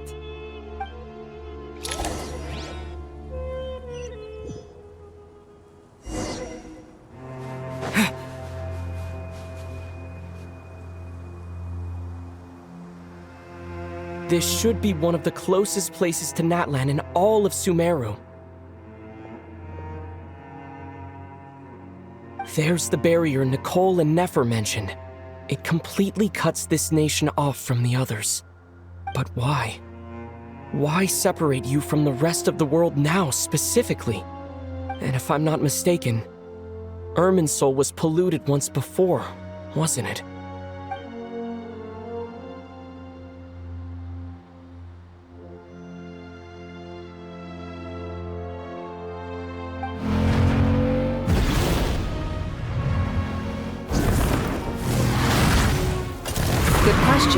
I'm wondering the same thing myself. That voice. Mawika! You got here pretty quickly. Hello, traveler. It's been a while. Hello there. Hello, Dendro Archon. Mawika, I apologize for asking you to meet at the border on such short notice. I also apologize for not being able to greet you in person. The form in which you see me now is one carried by the Traveler. The real me is inside the mausoleum of King Deshret, and I am reaching out to you with my mind from here. Irminsul has been infiltrated by the Doctor. We must be on our guard, as he can spy on information in the world from within the tree. Fortunately, there is no record of the Traveler in Irminsul, and you are still within Natlan's borders. My records will be preserved in the Night Kingdom, rather than the ley lines. As long as the Night Kingdom remains disconnected from the ley line cycle, the Doctor has no way of knowing my movements. Exactly. So by meeting each other in this way, the meeting essentially never happened. No wonder Paimon didn't come. You were concerned that her activity would be recorded by Irminsul. The Natlanese have heard about the situation in Sumeru. With the borders sealed off, merchants have been forced to stop their shipments. It's pretty serious, and you're the ones bearing the brunt of it. I'd like to address the question you raised at the beginning. I can offer a brief explanation, although it will sound rather cruel. I don't reach this conclusion gladly, but Irminsul predates the Heavenly Principles. It existed long ago, when the dragons of Natlan were at the height of their power. So even when the people of Sumeru became ill because of pollution, it was not a critical issue from the perspective of Irminsul itself. As long as it continues to function normally, the barrier will not be activated. But this time, the Doctor's invasion has directly affected the tree. That is what caused the barrier to deploy. The Heavenly Principles established a rule that when Irminsul is plunged into grave danger, a portion of power will be reserved to isolate Sumeru. That way, even if Sumeru is destroyed, the outside world at least has some time to catch its breath. We'd certainly need it. The heavenly principles created almost everything that exists in Teyvat today. To them, preserving the existence of the world and its inhabitants takes priority over protecting Sumeru. Meaning, protecting Sumeru now falls to you. Yes.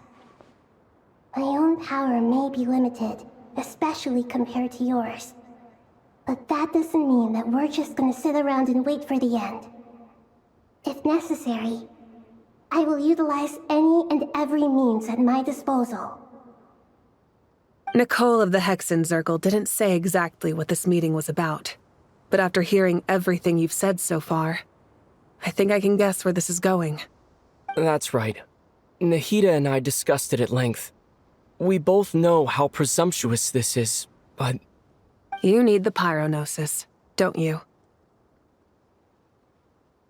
Yes, you guessed correctly. Originally, I only intended to borrow it, but the situation is far graver than I foresaw. So instead, what I ask of you is to please give the pyronosis to Sumeru. Why do you sound so nervous? There's no need to be shy. Surely a gnosis is pretty important to a god.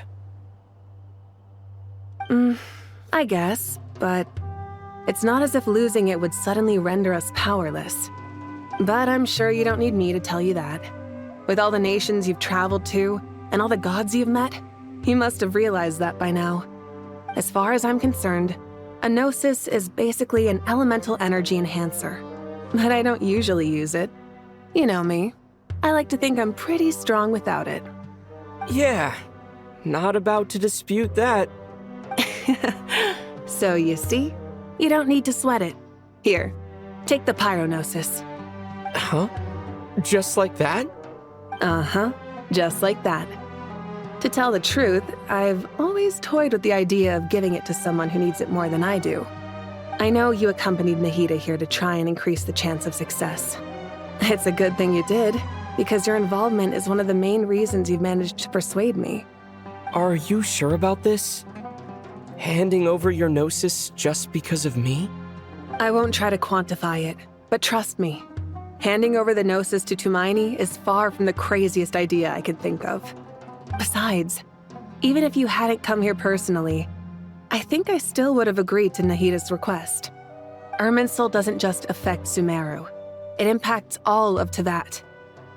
I know all too well how difficult it can be to protect the things you care about. So logically, morally, or however you want to cut it, helping you is the right thing to do. You don't need to tell me the specifics of your plan. Where the gnosis is involved, the tighter the secrecy, the higher your chances of success. Malika, my heartfelt thanks go to you and the people of Naplan. Don't mention it. But now for the hard part. How do I actually give it to you? The Irminsul barrier is right in the way. I have an idea.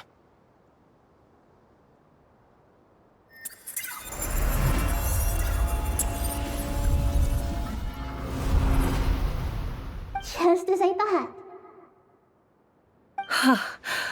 Incredible. What did you do? Just made a lucky guess. This seems to happen quite a lot. Things that apply to everyone else don't seem to apply to me. I figured the same might be true here.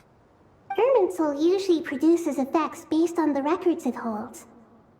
Since the Traveler is a Descender, Irminsul contains no records of him, and thus has no way to impede him. Is that right? You really are full of surprises. Catch. Whoa! Thank you, Mawika. Thank you for trusting us with something so important. All right. No need to get so formal. It's not like we're strangers. Besides, there's still one problem. You might be able to pass through the barrier, but I don't know about the Gnosis. Any other surprises for us, Traveler? Let me try something. I have the Pyronosis in my hand. It feels strangely ordinary. Not particularly heavy, and yet, this tiny thing symbolizes the mighty authority of a god. I need to think hard about my memories of Pyro. My memories of journeying through Natlan. All those important experiences I've had. The Gnosis disappeared. Traveler, are you alright? I'm fine. The Pyronosis disappeared into my body. Just like phlogiston. Maybe it resonates with you because you've mastered the power of phlogiston. You might not be recorded in the ley lines, but you're still our Tumaini. Whew.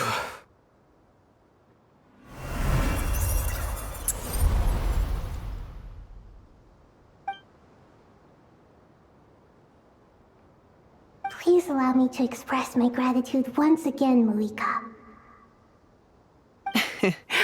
Pleasure. Well, I've given you all the help I can. The rest is up to you. Good luck. We won't let you down. Yeah. We aren't about to lose.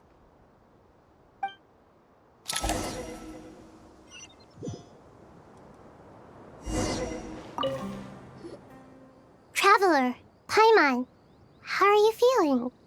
Paimon's a teensy bit nervous, but only a teeny tiny bit. Seems like she's gotten way braver over the last few years, huh? Of course. After all the adventures you've had with the Traveler, I'm sure you've gained a lot of experience and grown as a person. I'm doing alright. What about you, Nahida? How are you holding up? With the negative effects of Irminsul, I am a bit like a piece of fruit that's been burrowed into by hungry insects and left to rot. I'd be lying if I said it was nothing. But please don't worry. We all know what we're getting into, and we've prepared as well as we can. I believe in everyone. I believe in you. And I believe in myself. Stoking the fire inside oneself is certainly one way to live, but knowing when to rely on one's companions is also a form of great wisdom. I've been quietly learning little things from everyone, like plucking tufts of fur from a sumpter beast. Me too. With the constant traveling, I'm always learning and growing. That's the journey of life.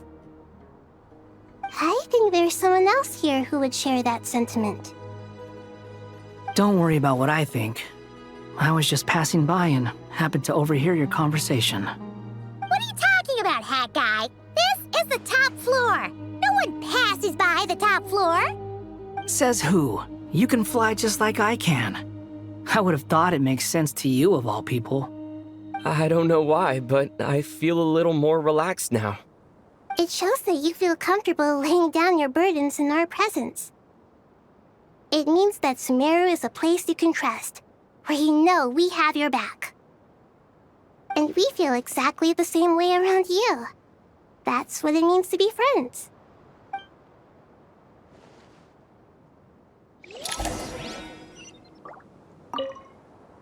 Feel free to mingle if you'd like some time to catch up with people. Just remember to get a good night's sleep when you're done. Tomorrow is a very important day.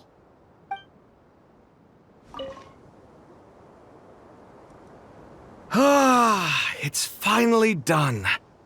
Ugh, but I have a nagging feeling that there's something I've forgotten. Oh, there you are. Everything wrapped up on your end?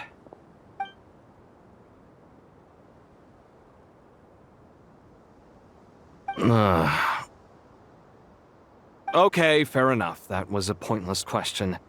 We were working in tandem, after all. You must really be exhausted. Well, it's been a busy day for both of us. When work ends, you clock out. No looking back. Yeah, we're definitely due a break. Probably a little late to start drinking now, though. I'll stick with water. Here, this one's for you. Thanks. You want a bite to eat? I can grab us something. Or wait, I think there's a stove nearby. Let me take a look. Are you nervous? A little, yeah. Unlike you, it seems. How are you not feeling at all nervous? Because everything that happens next is beyond my individual control. I don't worry about things I cannot influence. What do you mean, cannot influence? You're the one who came up with half of the strategies we ended up using. There's only so much I can do. I was only doing my duty. Was it like this last time, too? You mean with Azar and his accomplices?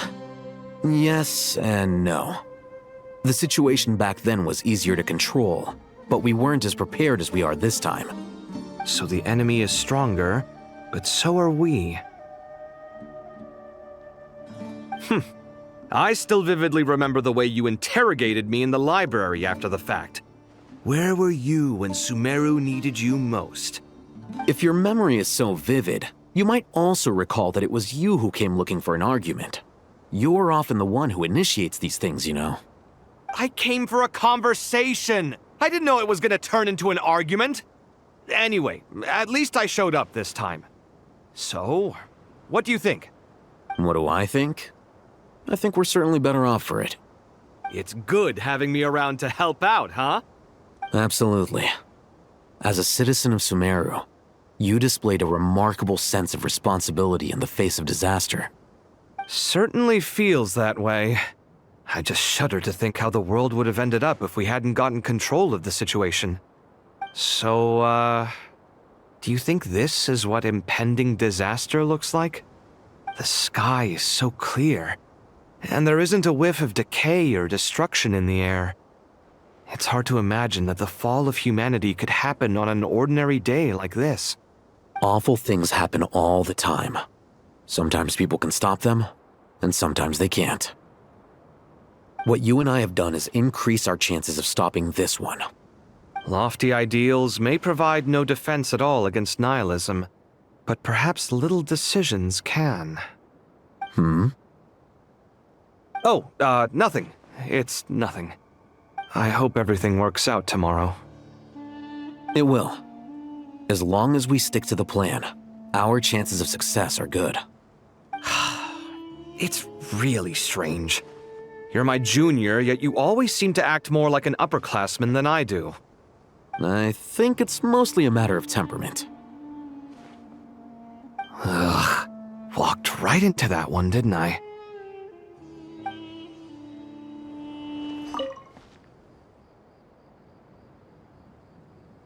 We'll make our move after sunrise tomorrow. Good. Is everything ready? As much as possible. That'll be enough. Don't let the pressure get to you. We'll take things one step at a time. That's how we've always done it. Master Tainari! Mr. Saito! So this is where you were. I brought some juice and some water. Would you like some? I know how easily you get dehydrated in the desert, so you should definitely have some water. In which case, I'll have the juice. I gotta ask, though. Who's on juice-making duty at a time like this? Madame Farazan said she was feeling a little nervous, so I told her about the automatic juicer my friend invented. She took it right off me and started making carton after carton of juice. A juicer? Did Sucro send that to you? Yeah, I hadn't had the chance to try it out before this incident occurred, but I couldn't bear to leave it behind in Gandharvaville. The juice is very sweet. I think so too. Kale, how are you feeling? Physically, I'm okay, but it just still feels strange to me. Why would a great power like this come to someone like me? I know the feeling well. That same question ran through my mind every day as a kid. At At least now, you have someone who can relate to you. All the more reason that you should apply for Spontamod. Tighnari fiercely opposes the idea, though. Those two things are completely unrelated. What are we all chatting about, Would anyone like any juice? Oh, you have some already. I had some earlier, ma'am. Maybe give the extra to someone else? Very well, very well. I shall be off then. There's this enormous power, and then there's little old you. You feel like there's no connection between the two. And that sense of dissonance is difficult to get used to. Yeah. But after all this time, I can't believe this stuff still gets to me sometimes. Makes me feel a little childish. Kale, just because we normally keep the conversation light doesn't mean we can't discuss deeper issues. I don't think it's childish at all. You were the victim of a terrible crime. It's normal to struggle with the fallout from it. You have absolutely nothing to be ashamed of. My professor once told me that no incident can be considered truly resolved until the victim says it's over. Your rage and your pain are completely justified. Thanks. Miss Nicole said that the same god remains which were once used to inflict so much pain upon me have now become a weapon with which I can protect everyone. It's like my own personal kind of evolution. Every innocent person who's been hurt needs time to realize that it wasn't their fault. I was the same. But it's all about to be over. Tomorrow, it ends for good. I don't know if you've noticed, but you rarely stumble over your words anymore, and your outlook has become much more positive. It's a big change from how you used to be. And since this isn't over, you can settle the matter on your own terms. It's time you seized back control. I believe in you. Yeah, Sumeru is my home, and it's so important to me. I have to protect it. No, I will protect it. And once you're done, how about you come back and apply for Spontamod? Stop it with the sales pitch, would you? Hey, excuse me. There are still 3 unclaimed cups of juice here. Why don't you take one each? Ugh, my arms are getting sore from carrying them around everywhere. Madame Farazan, why are you... Here, let me take them off your hands. Thank you, Madame Farazan. Drink up and enjoy my handiwork. I think I'm going to make something else now instead. Please, try to relax, Madame Farazan. Your nerves are starting to get the better of you. I know, I know.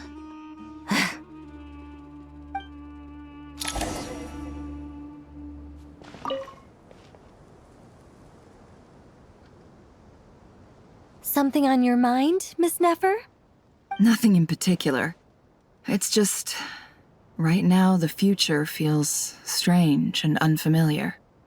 But the future has not yet arrived. How can you say how it feels? Some people know that there's an impending disaster. Others remain blissfully unaware. Each group is imagining an entirely different future while walking towards the same one. But when they get there, they'll still find they feel differently about it. People are shaped by their circumstances. Different circumstances create people with different perspectives. I've always found the perspective of the Vahumana Darshan to be a particularly incisive one. Even at the height of the crisis in Nodcry, people held diverging opinions. But things are different this time. Indeed. Regardless of faith, gender, wealth, skin color, or eye color, everyone in Sumeru knows what will happen tomorrow. The world has never been an especially fair place. Yet now, against all odds, a moment of unprecedented unity and equality is about to take place. It's fascinating. If only my father could have lived to see this era. Era. To me, that term represents a much greater span of time. It can be an unsettling word. I would even say I'm afraid of it. Do angels even feel fear? Yes, at least I do. I fear the gap that grows wider with each passing day and the never-ending flow of time.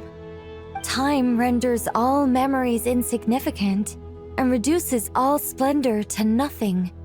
But those memories are the one thing I do not want to lose. You're very human in that regard. If angels draw too close to humanity, our wings burn away in the bright flame of awareness, and we fall to the earth. After spending so long among humans, I have lost much of my former glory. Maybe that's a good thing. You're more human than some humans are. I've been talking to Kale a lot in recent days. We seem to be in completely opposite situations. I suppose that makes us good case studies for comparison. Case studies for who? Myself, I suppose. After comparing the two of us, I suddenly discovered that I desired more than before. It was a gentle, pleasant sensation. Just as most people pursue glory and miracles, I too am pursuing miracles of my own. Guiding humans to make the miracles in their hearts a reality. That is my miracle. It doesn't sound so bad, does it?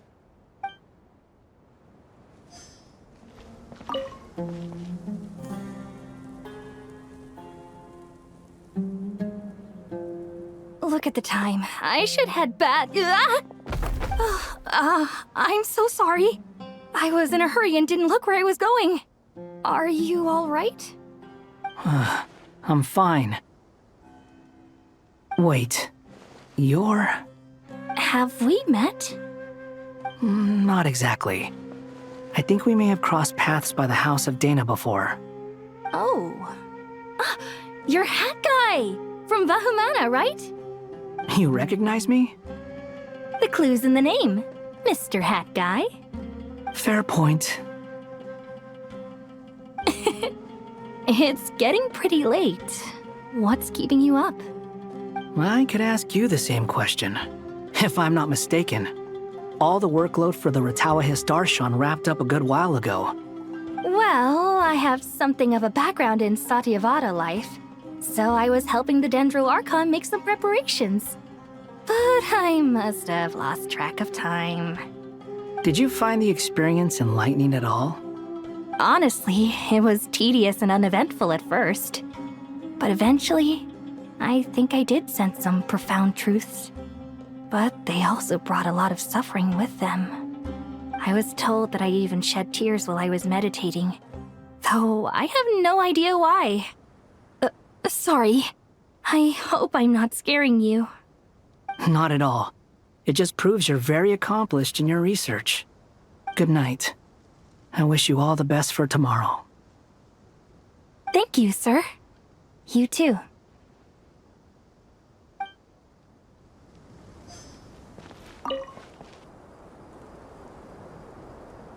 Too bad we've got a fight tomorrow. I could really do with a stiff drink. Let us pray instead. Prayer. How nostalgic. Lord Sangama Bay. Came to get some fresh air too, did ya? That's right. Actually, I was hoping I might run into you, Dia. I wanted to let you know that I've stocked up on that perfume you said you were so fond of. No, really? I'll take 2. Any chance of a friends and family discount? I knew you'd ask that. And I'm afraid to say that. Surprise! It's free of charge. That's very generous of you, Lord Sangama Bay. Does this mean you've made a fortune in Notcry? Nope. Turns out it's not that easy to turn a profit there. I even ran some assorted losses. But anyway, that has nothing to do with why I wanted to give you and Dia a small gift. Remember that merchant caravan you two rescued in the desert last month? That was transporting my goods! No way! I had no idea that was your shipment. Explains the, eclectic mix of goods, though. Lord Sangama Bay's investment in the desert and generous stockpiling of goods has helped many people over the years. The shelters you funded especially have made life a little easier for the children and the elderly. Wait, how did you know about that? Oh, I see. Nefer told you, didn't she? Ugh, that pesky lady. Aren't intel brokers at least supposed to charge for divulging people's secrets? She and Candace go way back. It's normal for close friends to share things you wouldn't tell to everyone else. Sure, but why did they have to be things about me? That's how Nefer shows that she cares. She wishes for all of us to know what a generous person you truly are. It must be hard trying to make a living far away from home. Just because we can tell what kind of person you are doesn't mean everyone else can. Well, maybe her intentions were partly good, but I don't think that's the full story. I'm sure she enjoyed knowing how much it would annoy me. I'm telling you, Nefer's got a mean streak. Definitely with you on that. Does praying help you stay calm? Defending one's home is a just cause. My heart is filled with a mix of anger and hope. Anger. You know, being able to get angry is a good thing. It shows that you're in touch with the real world, and that you have the passion to pursue something you believe in. My lady, what are you doing out here? Just taking a walk to clear my head, and look where I ended up. Were you praying just now? Yes, Miss Dunyarzad. Would you like to join us?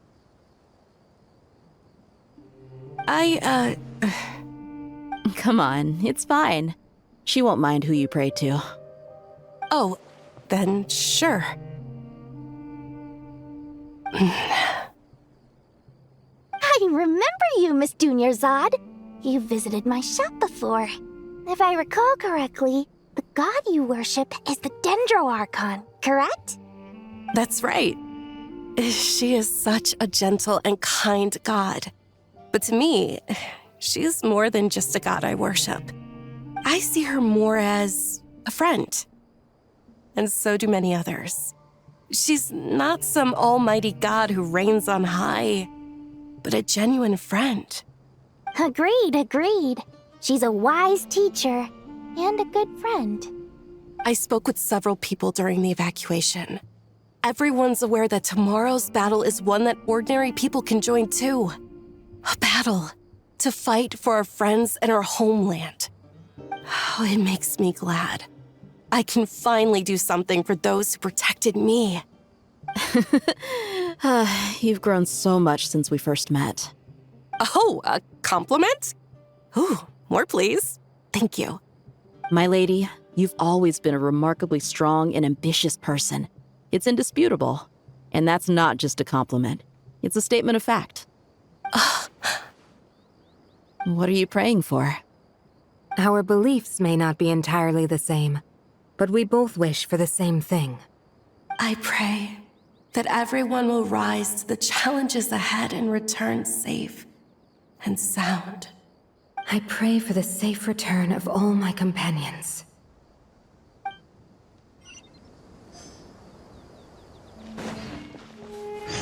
Time to go! Let's meet the others at the mausoleum of King Deshret.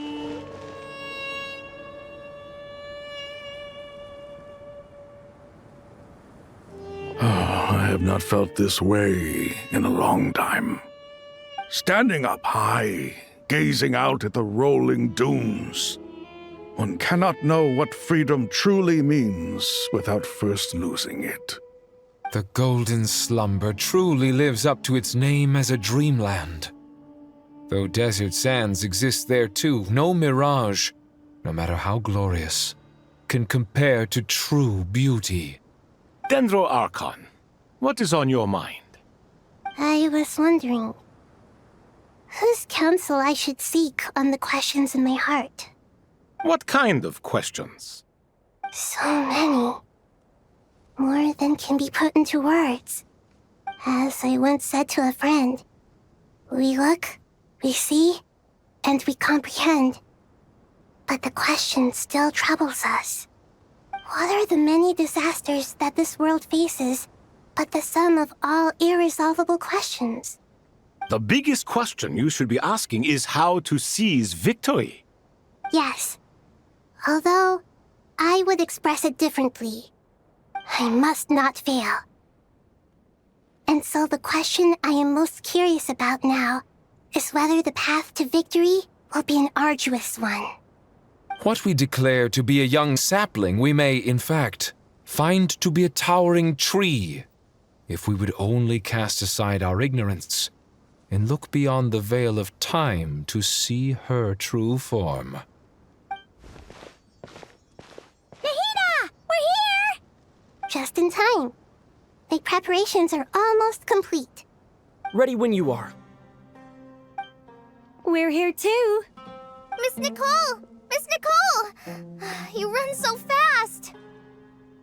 I thought I'd get a lot of exercise as a forest ranger, but I can barely keep up with you. Sorry, I got a little carried away. Lesser Lord Kusanali, the equipment is ready, and the modifications to Aru are all complete. As discussed during our meeting, Accessing Irminsul via the Akasha is no longer feasible at this stage. There are other options, it's just... they're a little more extreme, and more technologically demanding to implement. Maybe you should take it from here. The architecture and functionality of the Akasha terminals overlap considerably with Aru. There is reasonable evidence to suggest that one was developed based on the other, or that they both utilize technology of the same origin. As long as the transplant and merge operation succeeds, Aru should theoretically work on a scale greater than the Akasha and approximately equal to Irminsul. It will become the largest active computing device in all of Teyvat. A system this powerful is capable of a lot of different things. In the past, the Akasha was primarily used for one-way information transmission, but I suspect it could also serve as a central bridging hub. In the pursuit of greater knowledge, some scholars have attempted to connect their consciousness to Irminsul through the use of terminals, incense, and meditation. Correct. In academic language, scholars who reach that stage are said to have entered Satyavada life. Hypatia has performed this practice many times in the past, and she was once under my care for a period of time. Right. And this at least proves that there is a zone within Irminsul that can be connected to. that's right. Providing wisdom to the people is one of the very reasons for Irminsul's existence. I think I understand where you're going. Please, continue. In that case, I'll skip to the conclusion then.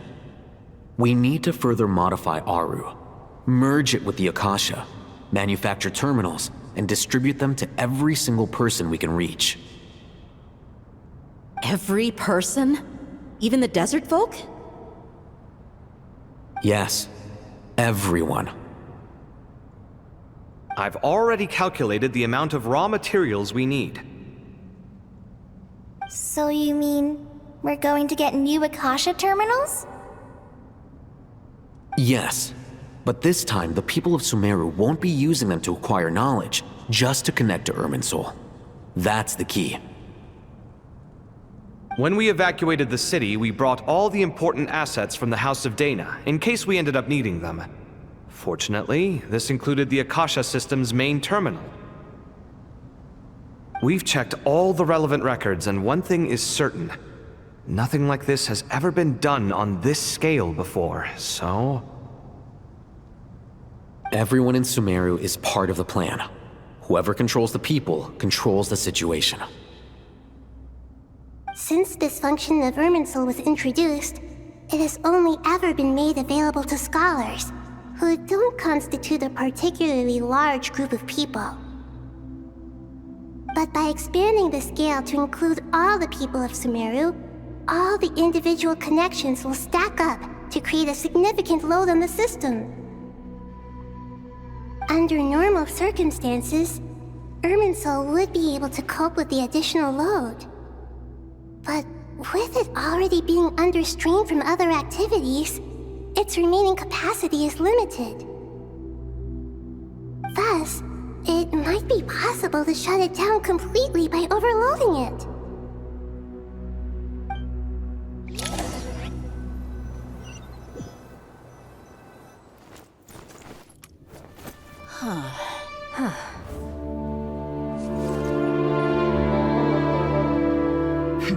Counting down. 3, 2, 1. Are you ready? Ready!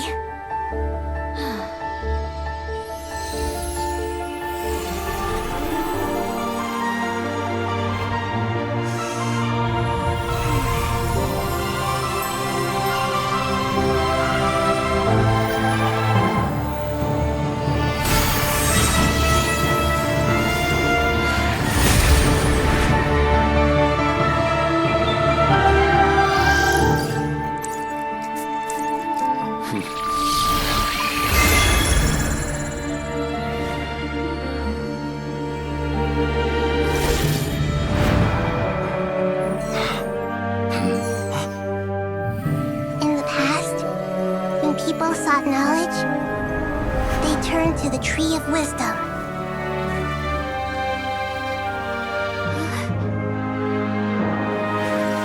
Today, we use it to save Sumeru and the whole world. These boughs that nurtured learning must not become tools for destroying the world.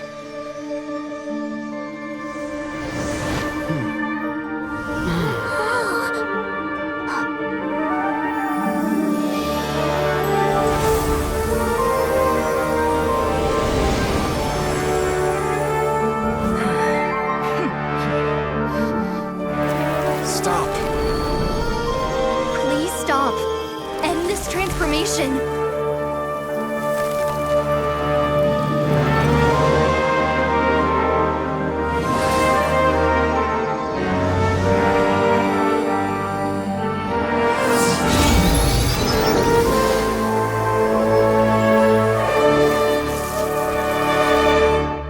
You would shut down Irminsul just to stop me? You fools. I have all the time in the world.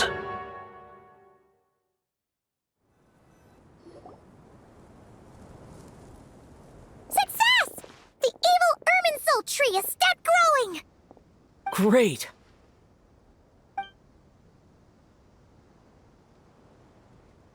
What a display of true courage! The courage to think and the courage to act! I never thought I would witness the shutdown of Irminsul with my own eyes. Perhaps this is human wisdom in action? Indeed, only humans could do such a thing. Gods are few and far between. What was once created for spreading knowledge is now used for another purpose. A rather ingenious plan. I am grateful to you three for your help. Only thanks to you were we able to extend Aru's interference capabilities to cover all terminals. Now, nobody who wears a terminal will have their activity accurately tracked by Irminsul. No matter how many eyes Dottore possesses, he will not be able to see us clearly. Now for the next step. I will need the help of your supreme powers once again. How might we be of service, Lord of Dendro? I need to reach the Eternal Oasis immediately. Right now? In that case, Ibis King, would you agree that this is a fine opportunity to dust off our old tricks? Never. I assume you have that chess set with you? You mean the one you gave to me as a gift? Asking for it back, are you? How could I? You misjudge me. I just wanted to show you another way you can use it. Connect to Safhe Shatranj.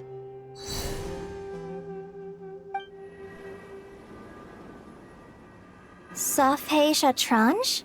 You mean that place in the desert? Thoth's chess set gains its power from the chessboard laid out in the desert by King Deshret and ourselves. All ceremonies conducted using the chess set must be activated via Safé Shatranj. In other words, the chess set is an extension of the chessboard. In the past, moving a chess piece was a sacred and momentous act. Transfer initiated. Entering live combat mode.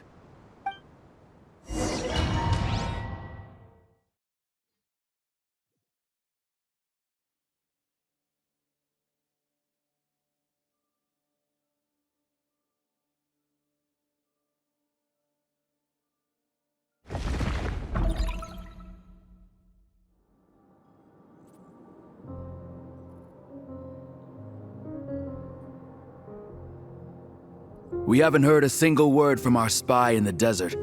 I'm afraid he might have been captured. Never mind. But we spent years turning him. And a lot of Mora. Nothing comes for free in this world, but the loss is not without its purpose. For a small price, we have wasted a precious amount of the limited time they have. Quite a bargain, if you ask me.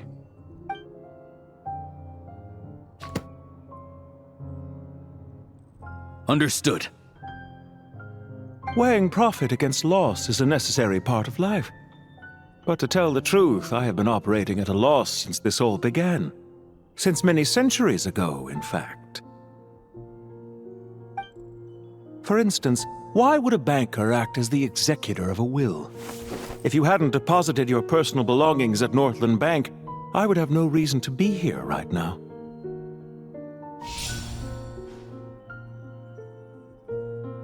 Dottore, I've placed your final data backup into the ley lines as per our contract. I trust we are now square for the safe deposit fees you paid. Is it not a little petty to split hairs like this, given our amicable relationship? I consider sound bookkeeping a matter of principle. Do not forget that you only live to see this day thanks to me. In fact, every day of your life since you met me, you've been living on borrowed time.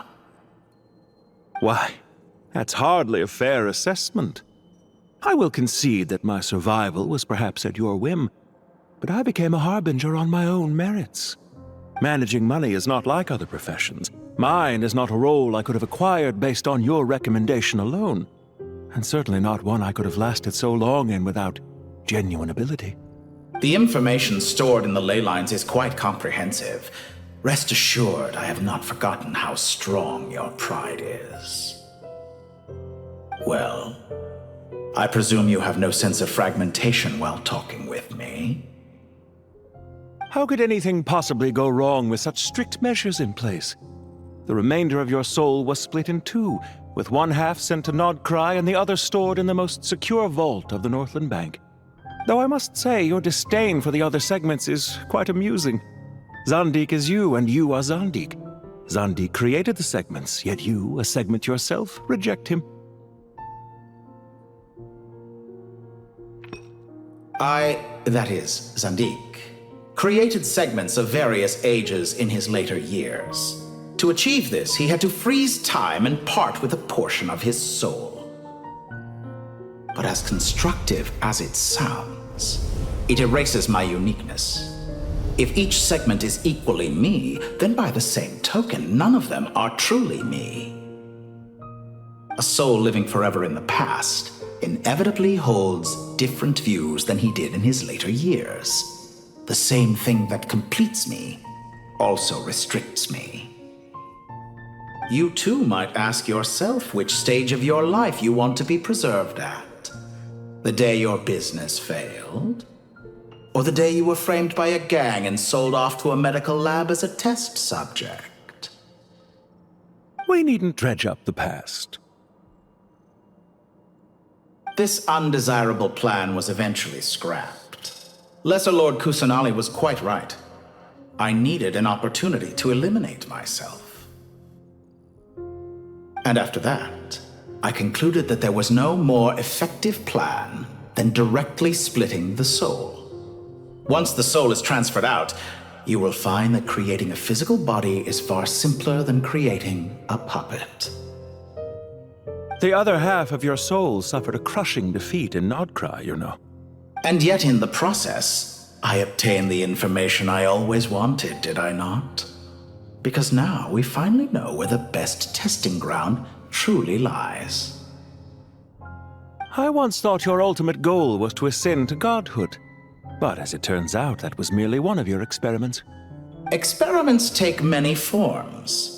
Most people are too eager for success, too fixated on the end goal. They forget that the experimental process itself is just as important. A suspiciously vacant seat, a new face. I trust you can put two and two together. The reason it doesn't exist is because someone tampered with the record. What can I say? After all your efforts, you really did uncover the world's secrets. So, is the new world you promised a lie? No, it never was. I am glad to be able to control Irmin's soul from within. Now I shall attempt to create a new world inside the existing one. Almost everyone faces the prospect of death. But not a single person has ever been able to experiment unrestrained in the afterlife through sheer force of will. I am the only one to have overcome this enormous challenge. Would I not be letting the world down if I didn't make the most of the opportunity to experiment? Clearly, the dividing of your soul did not affect the magnitude of your ego. Out of all the versions of you that have ever existed, this you is the most insane and the most radical. Is that why you chose to work with me? Which was it then? My insanity? Or my radicalism? Could I call myself a venture capitalist without a suitably ambitious plan to invest in? Yours happened to fit the bill quite perfectly. Well then, I must say, while I am surprised enough that you showed up at all, what surprises me more is that you chose to present yourself as my former subordinate, and not as the banker Pantalone. Why make things harder than they need to be? Exposing my true identity in a situation like this would only serve to destroy diplomatic relations between Snezhnaya and Sumeru. I daren't imagine the consequences. Showing up in the name of the original antagonist gives you the recognition you rightly deserve, while also being sensitive to Snezhnaya's predicament. It was an easy win. As for why I'm here, if you're suggesting that your credit is in the negative, I won't argue with that. Many people say that about you. I'd argue that a significant factor in your willingness to cooperate is the fact that you have but a few years of life left after my death. Living and dying together has a way of binding two parties together rather closely. Is it not true that a relationship should be judged by both the positive and negative returns it yields? So some of what I said actually made it into your head after all. It's true that I hope you don't die too soon, but don't you find that a strange thing for me to say? After all, you've already had quite a long life, especially for a human being. Let's not pretend that you're any more innocent than I am. Are we not the same in this regard? We both despise the existing laws of this world, and neither of us enjoy being under anyone else's control. Is it really so greedy to want the world to operate by a new set of rules? Of course not, my dear friend. And as I've said before, mutual interest is the foundation for the most reliable of relationships. You can attest to that. I just hope there never comes a day when I have to work too hard to prove that. Regrader, sir. People have been spotted approaching Sumeru City. How strange. Despite your access to Irminsol's data, it appears the soldiers noticed before you did. They must have found a workaround. Well, Dottore, I trust you know what this means. The fact is... They're coming. They'll breach the city gates any moment now. But even so, I would say Irmin's soul is a wonderfully convenient thing on the whole. If you do manage to create a new world, perhaps you could plant one outside my office, too. I'll consider it.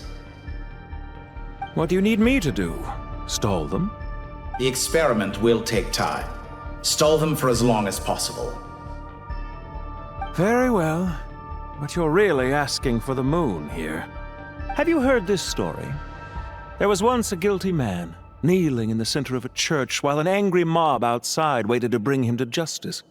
He pleaded with the gods, begging them to grant him one final request, the chance to finish confessing his sins before he was sentenced. Many suns and moons passed, seasons changed, and still his confession continued, as if he intended to speak until the end of time. Are you suggesting I worship you as a god? Or were you hoping that I might confess my sins to you? Certainly not the latter. That would make my life miserable indeed. For someone who despises them so, you never seem to have any objections to me creating or becoming one. At first, I thought you'd be furious. Concerned I would terminate our partnership, were you? Not at all. You had reasons why our partnership must continue. Don't you find people's attitudes toward gods amusing? A god descends from the heavens and people worship it unreservedly, blindly following whatever rules are given to them. And yet, when they see an ordinary person gain godlike levels of power by virtue of their own hard work, they treat him with nothing but suspicion, even if he is a compatriot. Is that supposed to be a compliment? No. I was just thinking. I pity the man who would call you a compatriot. There's no need to be so self-critical.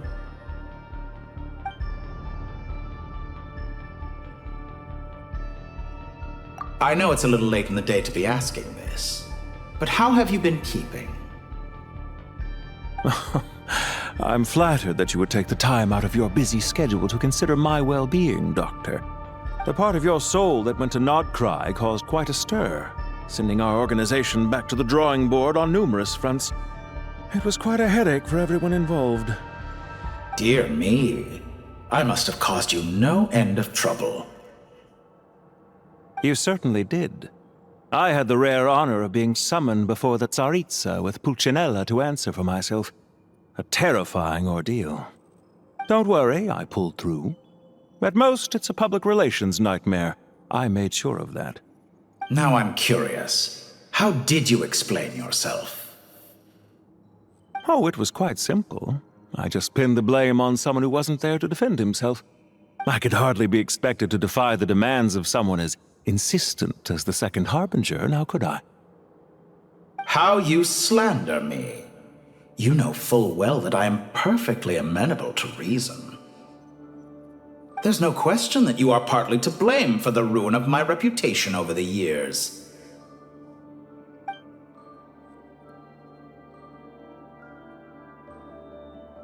Do you have anything lined up for when this is all over?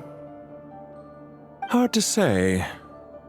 Field work always takes quite a toll on me, as you know.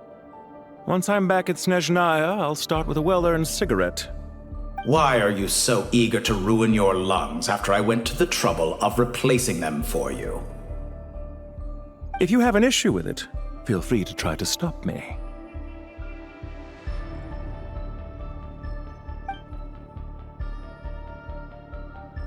What's on your mind? The limits of humanity. It's a pity. Despite running countless calculations, I find there is simply no way to reduce any further the amount of one's soul required to sustain an individual. It's rare to hear you admit to being unable to achieve something. I beg to differ. For instance, as I've told you before, the original me was prone to motion sickness and couldn't make long train rides. Ah, yes, of course. One of the reasons you often sent yourself out on errands. What are you thinking about now? A new experiment. In the event that my soul was depleted, say we extracted my data from someone else's memories, yours for instance, and then combined it with your intact soul as the base material, what would we create? Such a scenario would be impossible. Oh? As long as your current soul survives, there will be no need to create a new individual. Don't forget, you were the one who approved of the present situation wherein only one Dottore remains. And if you ceased to exist, who would be capable of performing this experiment?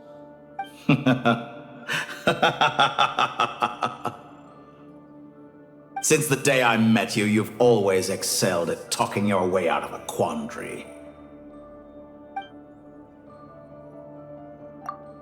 Isn't it a little too early to be saying goodbye? Not that I wish to keep you from your business, of course. Very well. Let's leave the conversation there for now.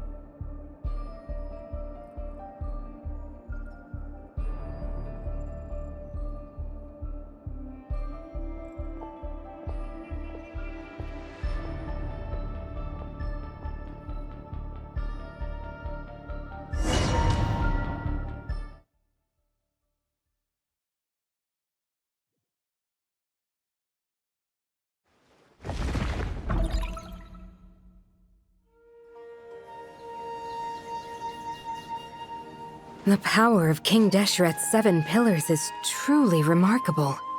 With just a chessboard, you can move an entire unit across the material plane. Yeah, sets us up for a much easier fight. Really makes my day.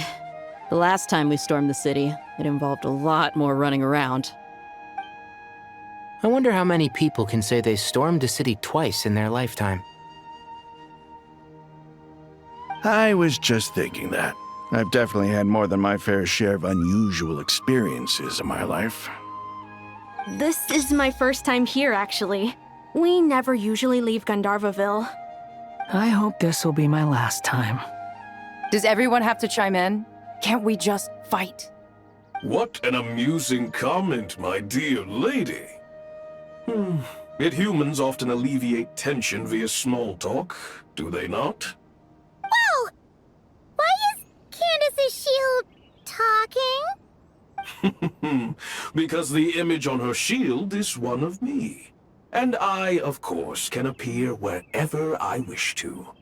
Huh. Well, la-dee-da. Isn't that fancy? Could I get in on this?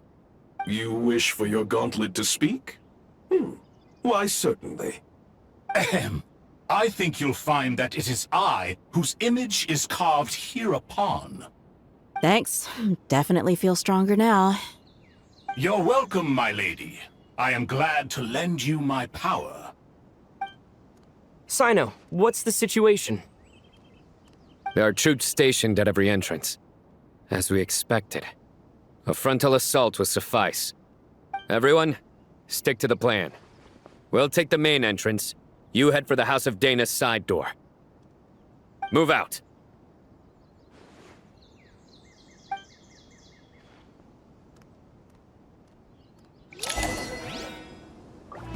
Out of my way! Take this! Watch out! Get lost! Whew. Thank you, Jet. You gotta be more careful. If you're not ready to put your life on the line, you can't be certain of defeating your opponent. She's right. Keep your wits about you, Rana. Take them out and secure the harbor. Reinforcements will arrive by water. Consider it done. Show no mercy.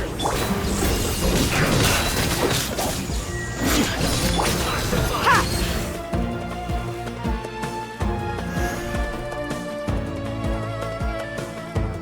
Waterway secured.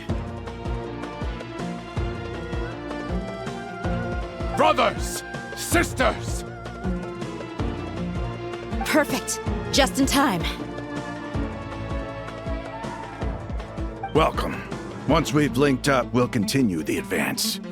The team has arrived at the north entrance, as planned. Good. Press on.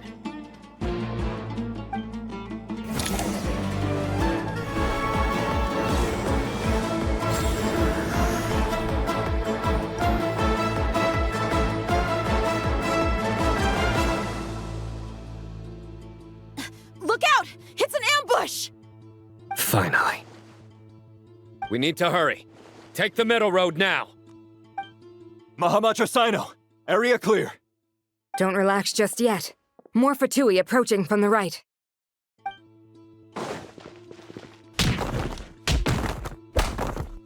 Irminsul cannot track our movements. If necessary, we could split up. Don't worry. We'll wipe them all out. As you can see, our people came raring to go. Good, good. How are things with the Traveler? Can Tainari keep him safe? Don't underestimate Tainari just because he's a forest watcher. He can handle it. All right. You know that's not what I meant.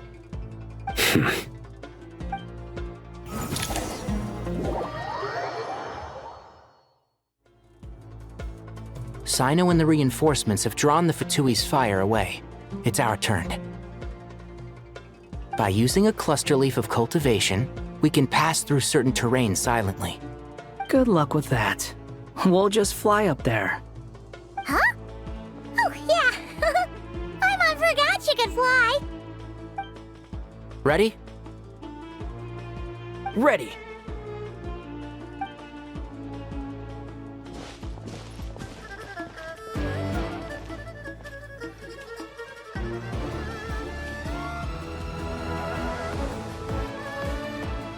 Fatui soldiers up ahead.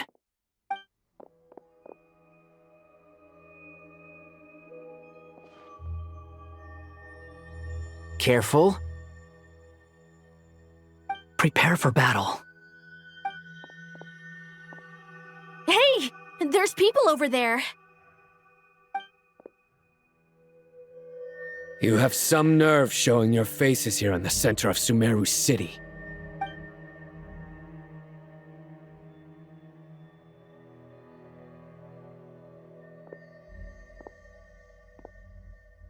You're right on schedule. Well, this guy sure as heck isn't your average Fatui sergeant. They've stationed quite a few people nearby. It definitely looks like they were waiting for us. But something feels off. Everything about this guy feels too deliberate. I highly doubt he's just a subordinate of Dottores. And he's no mere sergeant. Whatever his rank is, it's high. Much higher than we thought. So you've been waiting for us. But it looks like you're geared up for a conversation, rather than a battle. Very clever, General Mahamatra Sino. I know you're the one in charge of this siege, and I look forward to making a deal with you.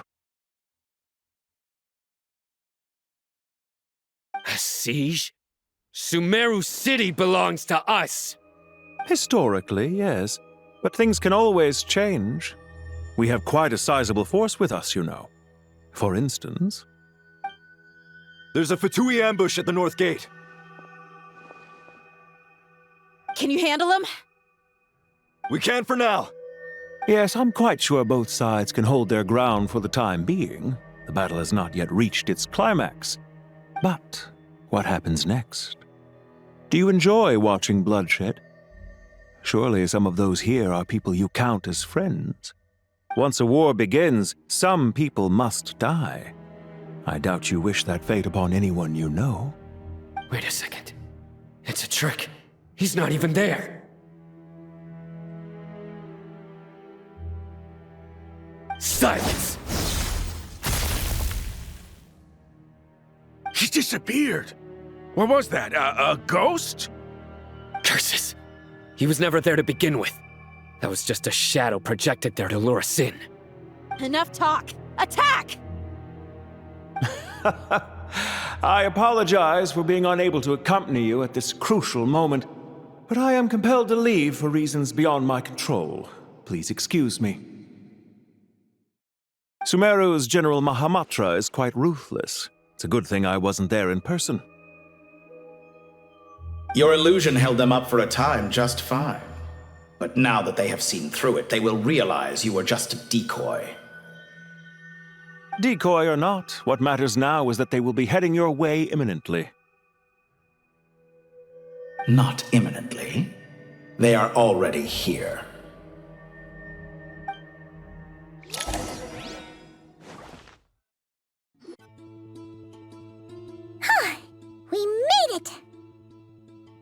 This is far enough.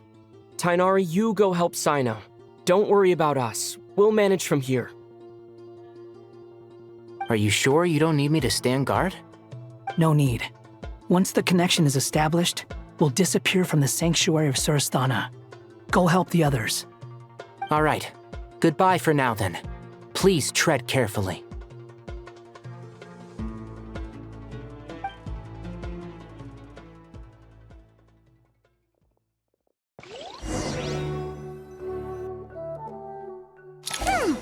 Now where's the interface Nahida mentioned? Come on, where's it hiding? Found it. It's over here. We can connect to the inside of Irminsul through the Sanctuary of Surasthana's built-in security system. You should be pretty familiar with the process. Is it the same route as last time? For the most part. We don't need to adjust any of the parameters. Then I should be fine. And Paimon? Once you're both ready, we'll set off. Wait! The stakes are way higher this time, right? Maybe Paimon should stay outside and help the others. Then, you can focus on the fight without having to worry about Paimon! Huh? Why are you staring at me like that? It's nothing. I just suddenly realized how much you've grown. Hey, you've grown quite a lot yourself. Don't you two start getting into it again. Well, anyway, Paimon thinks she's pretty knowledgeable. Who's the best guide in Tavatigan? And don't forget, Paimon's a college student now. If we say Alhatham's not a weirdo, it's hard to explain how he came up with the idea of you applying to the academia. But for all that he counts, you're doing surprisingly well in your studies. Just goes to show how important it is to have someone supporting you. And Paimon's not the only one. Let's not forget that you only became a student because of Nahida's personal recommendation. That's fair. I have learned a lot in Sumeru. Oh yeah. Did you ever come up with that ugly nickname you promised me?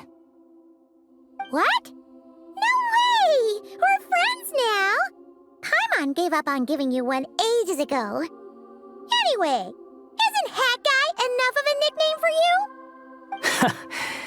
Fine. Suit yourself. We need to go. Paimon, if you're staying, look after yourself. Will do. Paimon's gonna link up with Tainari and Sino. You guys are the ones who need to be careful. We will be. Bye for now.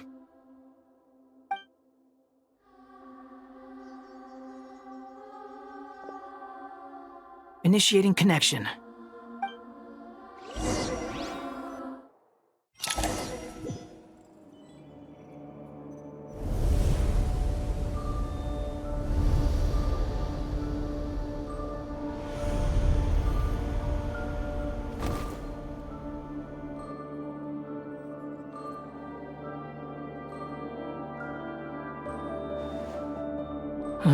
Well, here we are again. Come to think of it, I still don't even know where we're going. Thanks to our terminals, it should be impossible for Irminsul to read. I can... Don't tell me. Only you need to know. That way, whatever happens to me next, it won't affect your progress. Listen to me. Your safety is just as important as mine. Don't even think about sacrificing yourself for the greater good. We came here together, and we're leaving together. All right, if you insist. I won't argue with you.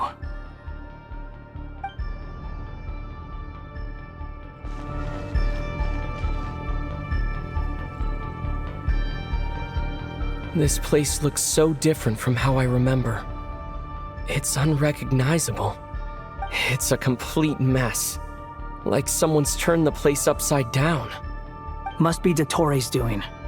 Either he's searching for some information he needs, or... It's still changing.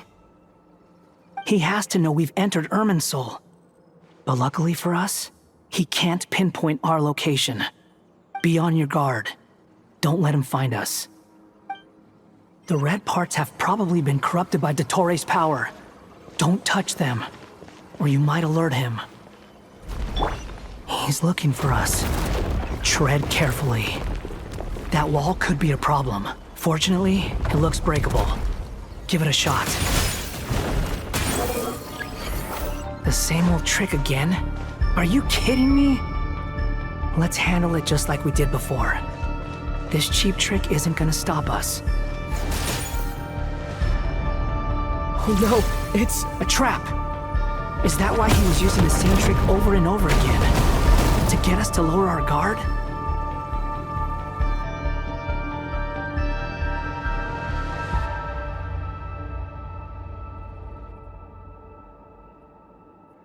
I'm trapped!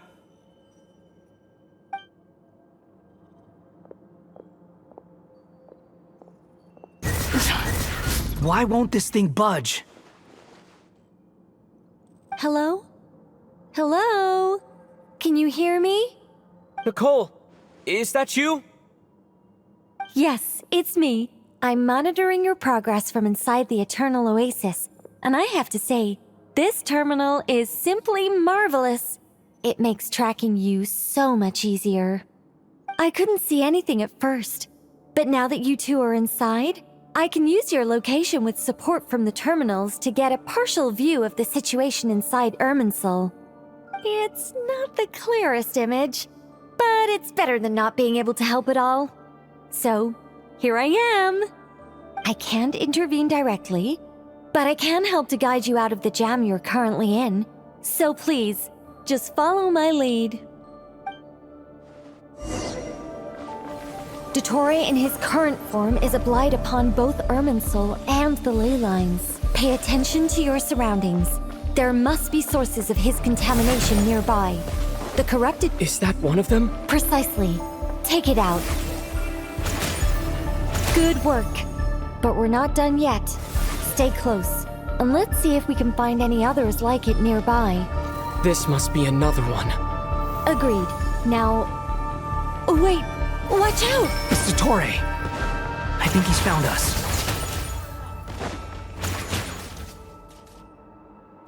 The seal is broken. Quick! Get out of there! Too slow. And where exactly do you think you can run to? Wait, what is that? Pursuers! That's gotta be it! Run! Don't let that thing touch you. There's more than one path. Which way do we go? To the left! Trust me! Fleeing like vermin. What a pathetic sight. Hey! Watch yourselves! Stay focused! There's a cliff ahead. Jump! More of those corruption sources. Destroy them as you did before, and open the exit as quickly as possible. They're relentless. Is he trying to wear us down? You'll just have to destroy these too.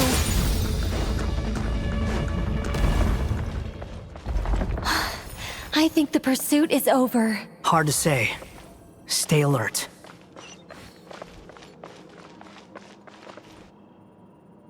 Whew. I think we've made it to relative safety. Phew, goodness. That was tough. You doing okay? I'll be fine. Don't worry. Take a short rest, and then... Nicole? Nicole! The connection's been cut. But that means... Look at you supporting one another. How very touching.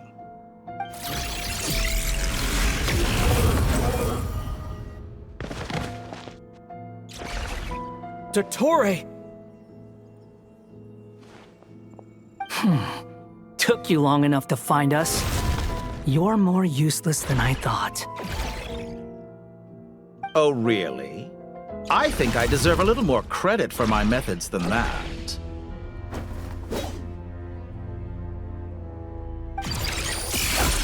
Rather than hunting you down, I chose to let you roam free. I indulged your presumption that I was unable to track your movements, played along with your clever little plan. Fleeing is for animals, but I rather enjoy watching you flee. Some things lose the will to run altogether as soon as you put them in a cage. If that's true, then why did you come looking for us? Because I wanted to observe you up close, of course. Don't misunderstand me, I'm not here for a fight. Is it so unusual that I wish to greet my old acquaintances in person? After all, it's been a while. Scaramouche.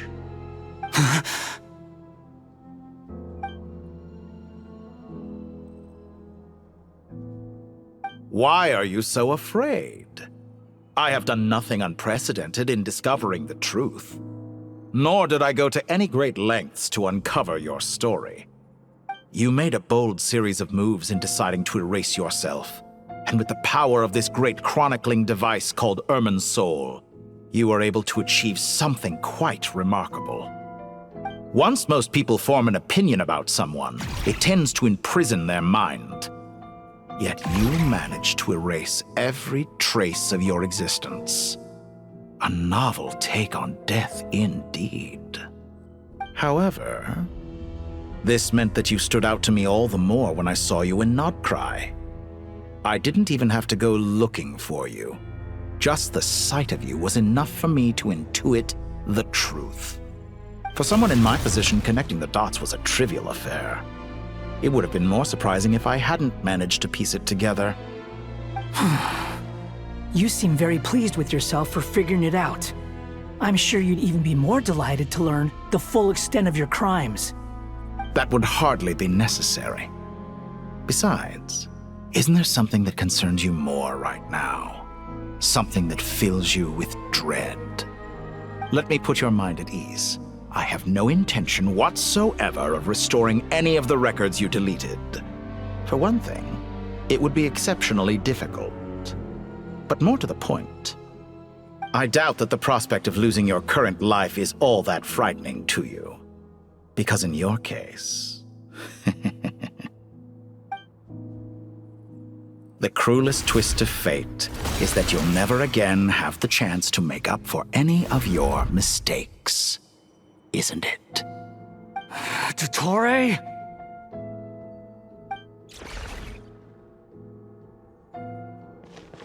All here shall bend to my will. Behold! I'm afraid you'll need to do better than that to take me down. I expected you to have grown stronger. Ah, how foolish of me. I forgot that you lack any means to increase your power. You will pay for everything you've done! Oh, will I now? Fury.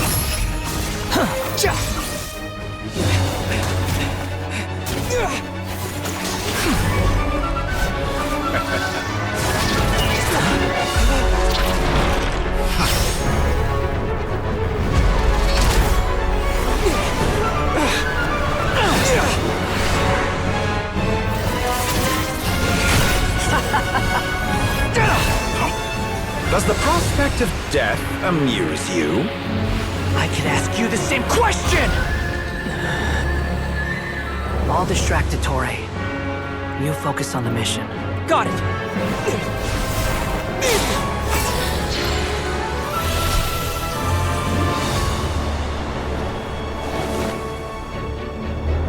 For the hopes and dreams of the masses. Open the secret door on this enchanting night.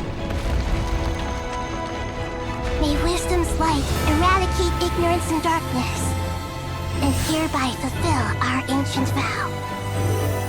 Commence data extraction.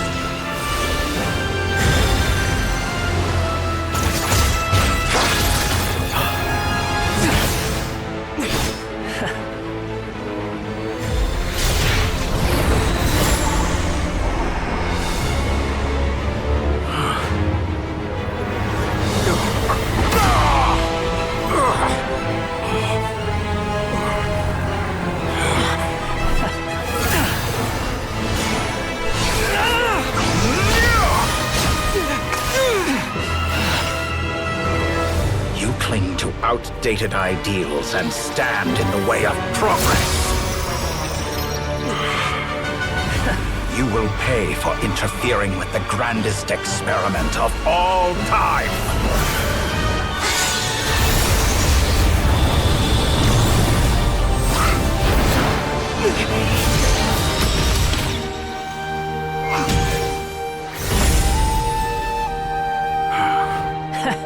Good timing.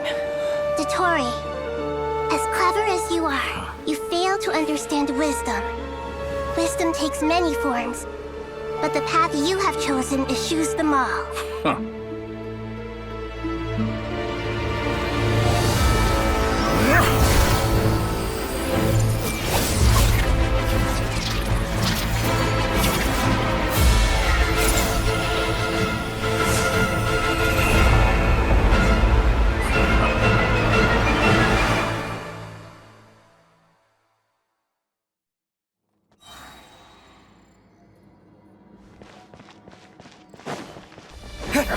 My strength is fading!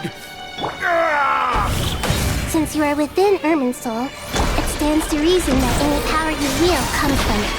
You're extracting the information from Irminsul just to strip me of my power. I will find his weakness.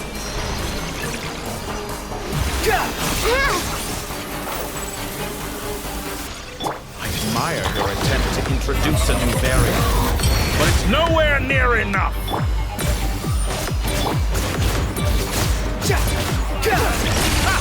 You won't destroy— You're so close! Just hold on a little longer! I'll hold him up. Traveler, Hat Guy, the rest is up to you! We certainly have a knack for surprising each other, don't we? I'm just getting started. It's time! Say your prayers! Stay on the offensive, but watch your back!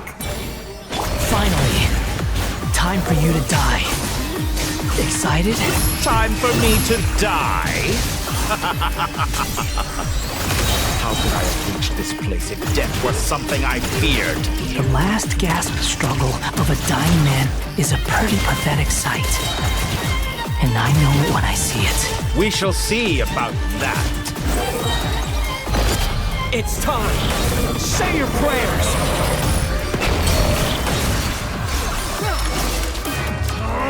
That's enough!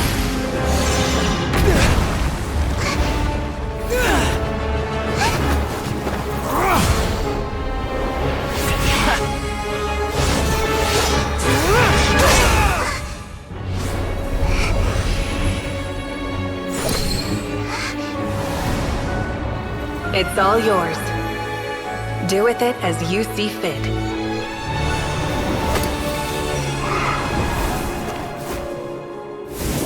Just as you say, this world is home to some archaic things. And as you suppose, you are a formidable opponent. You have long coveted the secrets of wisdom. So now, I will demonstrate true wisdom in action. I invoke my supreme authority as the keeper of Irminsul. Commend me or condemn me, but give your verdict now!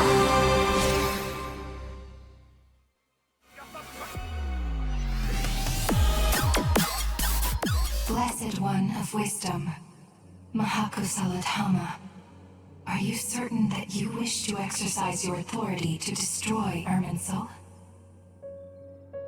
It represents both your roots and your finest accomplishments. You truly intend to abandon the very thing you have always fought for? This is my decision. Irminsul has been corrupted beyond redemption. Irminsul is the original tree of Tevat. It is the means by which the heavenly principles maintains fate itself. The 7 Archons should honor and revere it, for their authority was bestowed upon them by the heavenly principles. It is precisely because I honor and revere it that I fight for the humanity it exists to protect. Wisdom is knowing how to weigh the options and make the right decision. If you truly care about the fortunes of this world, then It is me you should seek to preserve. Planting a seed begins the chain of cause and effect. Since you have become a great tree yourself, why should the loss of another tree be anything to fear? Till we meet again, Lord of Dendro.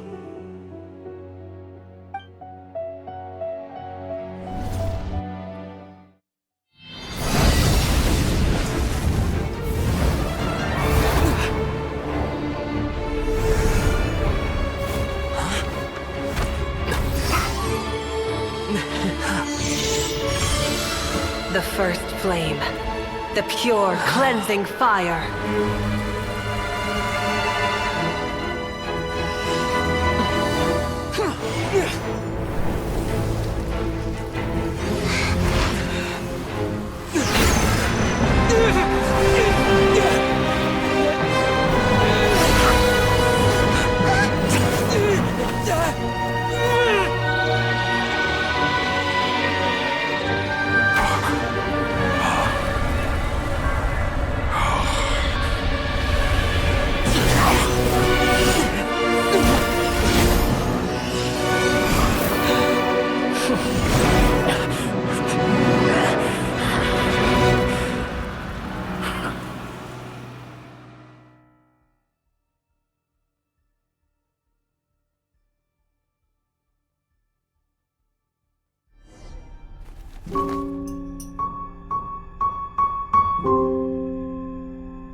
Shall we?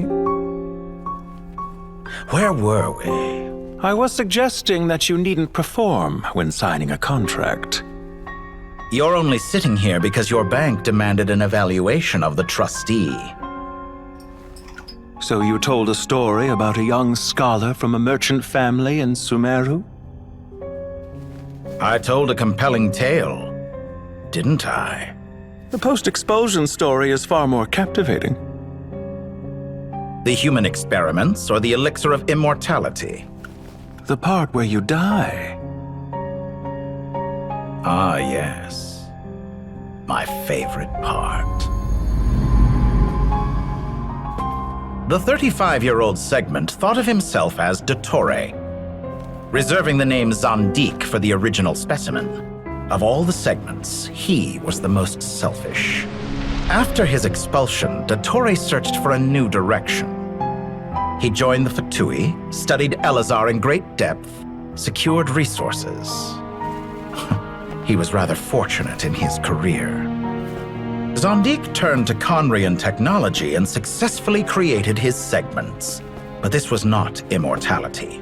Even with backup segments, his body would still age. Still, thanks to Snezhnaya, Zandik found the ideal base for his experiments.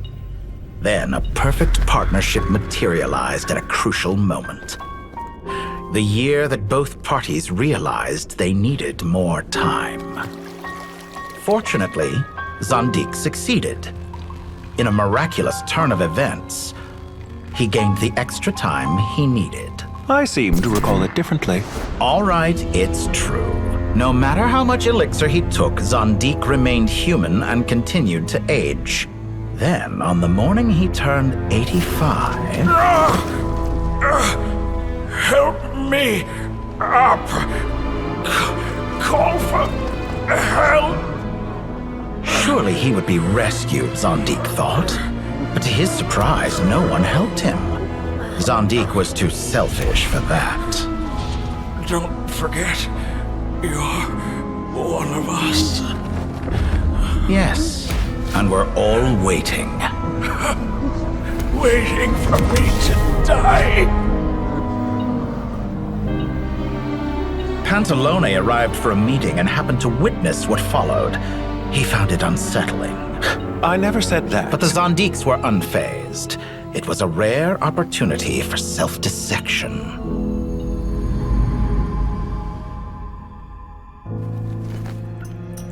What does all that have to do with you depositing your data at Northland Bank? It has made me cherish my time in this world all the more. Fair enough. So you do have a sense of self-preservation.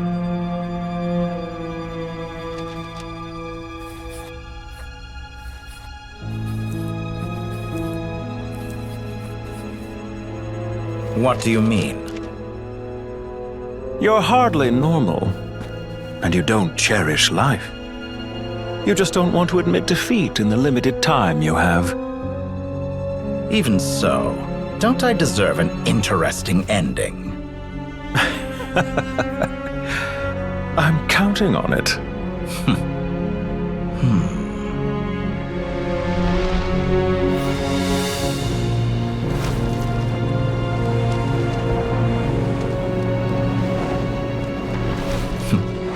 If nothing else, I expect my funeral will be a grand affair indeed.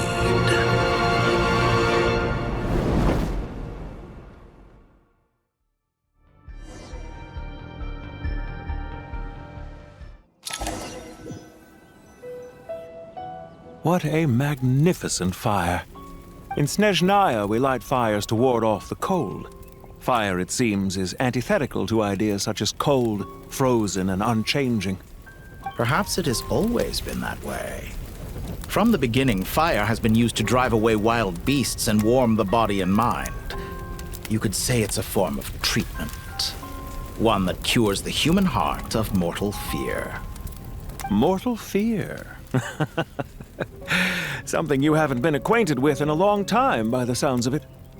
Whereas you, I'm sure, must know the feeling quite well indeed. I remember when we first discussed the elixir of immortality, you claimed that extending your lifespan was about buying more time. But was that really the truth? You fear the prospect of dying a wretched end in this world, don't you? Of course I do. I'm only human, after all. And while you may have forgotten it, you cannot deny that you too were once human, Dottore. I do not believe that there is no such fear in your heart. Perhaps you are right. But I abandoned it long ago and devoted myself to my experiments. I have felt no fear since. From the very beginning, I never thought you could win this game. But still you came, contract in hand, to honor our agreement. Because I am a reputable partner. And as we have discussed, experiments are about more than results alone. The process is equally important. I have come here and completed my creation, and I do not regret my decision. I'm afraid your journey ends here. After I die, there will be no one to make the elixir of immortality, and your remaining stock will only last a few more years. How then will you prove that you didn't perish in this incident alongside everyone else? When I feel optimistic about market environments, I never forcibly adjust them. They have their own direction. And I myself am one such environment. I have been quite particular about many things in my life. But where the manner of my death is concerned, I choose not to be. You make yourself sound so magnanimous. Oh, but I am. And I hope you will be too. It may have been a long time since anyone told you this, Dottore, but I recognize that you are a truly rare talent. Ha! I can see it. The experiment in blasphemy that I've been performing all this time. It has been a long process, and I do not care about the results as much as people might imagine. If the very goal of your experiment was to explore infinite possibilities, then there was never any reason for it to end. Indeed. Yet now, the experiment has officially drawn to a close. What should I call you? Zandik? Or do you prefer Dottore? Suit yourself. Goodbye, Feofan. This time, that's what it truly is. And don't I know it? Goodbye, Zandik.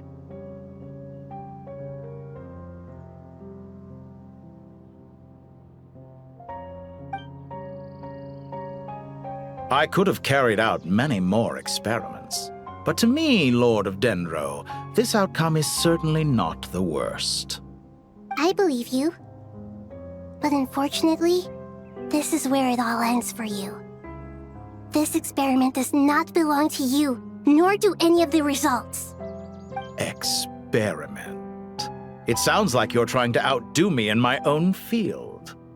Wisdom is conveying information in terms that people can clearly understand. You know exactly what I mean. Indeed. I can see no further outcomes. Ha. You have a formidable mind, and you are braver than I thought. Setting fire to the very thing your survival depends on. Your previous threat was empty, but this time, it is real. When necessary, wisdom can be as fierce as an inferno. Some of the flames that incinerate you come from within yourself. Perhaps you are right. You see what lies at the bottom of the human heart, and that is your wisdom. Here is where your journey comes to an end. All that is yet unknown belongs to those of us who will carry on living. It seems I have unwittingly been your arch-enemy all along. But now, it's all over. I do not deny your intelligence. But what you refer to as experiments, I would never describe in those terms. They are events that take place in the real world, and they are so much more than mere data. Goodbye. We will never meet again.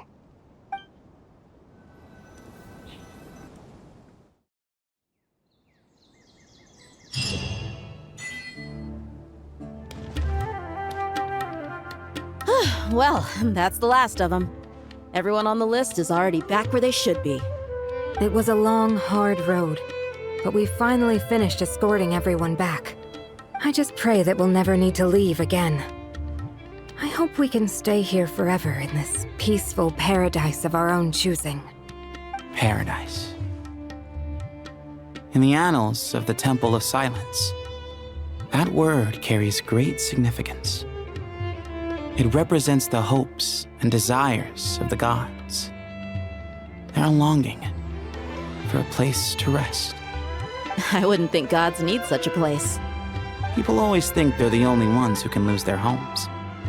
They forget that gods too need a place to reside. As the Goat King once said, "A god without his people shall cease to exist." Gods need their believers every bit as much as their believers need them. Only we can truly understand how much the desert faith has faded over the centuries.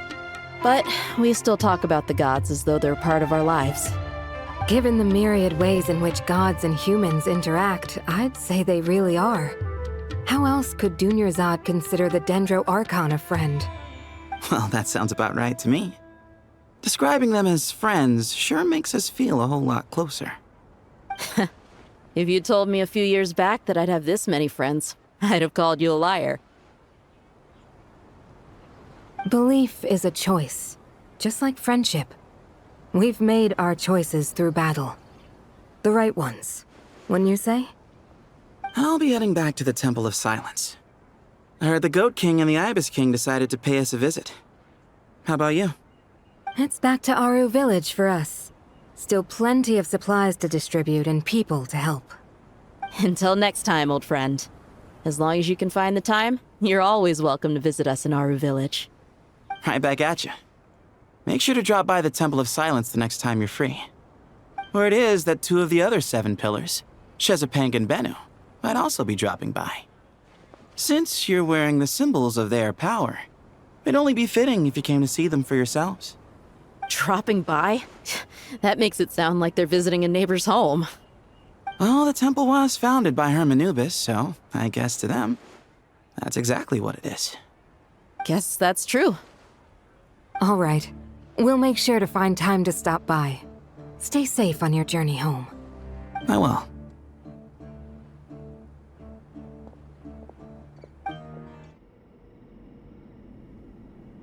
You do have a point. See? Retirement has always been a problem, especially for old-timers like us who've been locked away all these years. You finally step out into the light, and bam!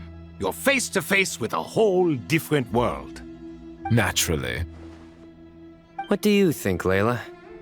Huh? Why would you think to ask me? How could could I possibly be qualified to decide where the servants of King Deshret should live? Sorry if my question was unclear. Do you think their statues will stand out too much if we place them here? Hey, I never agreed to this. How could we possibly allow our statues to be left in Hermanubis' home? That would be like breaking into someone's house, then pretending it belonged to you in the first place. Different beliefs can coexist. We still need to respect one another. By which you mean, you two plan to stay at the Temple of Silence, for a while at least, but you have no intention of relocating your statues here. So, you see this as sort of a family visit? Is that correct? Family. Huh. You could say that. In a sense, Hermanubis would view this as his home. Just look at this place. Magnificent, is it not? The sad truth is, in the past, all three of us invested so much into misguided ventures. We failed to build what we should have, and wasted so much time instead. And what do you mean by that?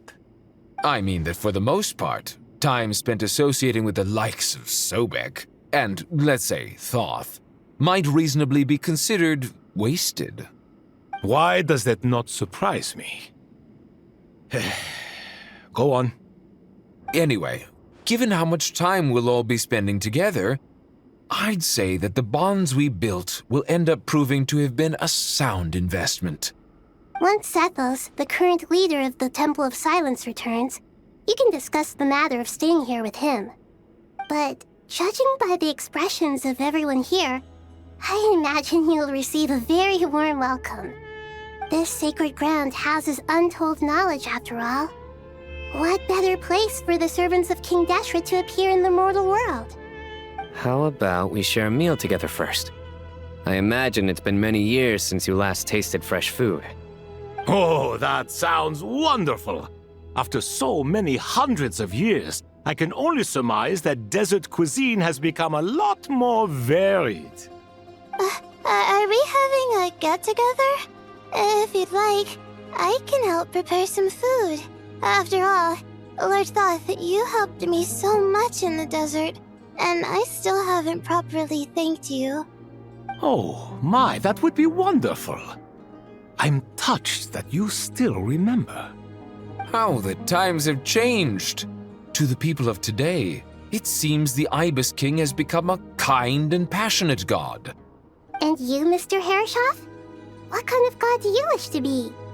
To be honest, I haven't given it much thought. How about you, Dendro Archon? Do you have any hopes for your future? Me? I'm very happy with my current life. Forgive my bluntness, but you do not seem to derive your authority from majesty and might, like Lord Al-Ahmar. Clearly your approach has its advantages, but also its dangers, don't you think? I do, but projecting a majestic front doesn't really suit me. Besides, my relationship with others isn't simply one of a god and her people. Not putting on airs might earn you more adoration. Exactly. Besides, I really like parties where everyone brings their own food, and we all come together to share.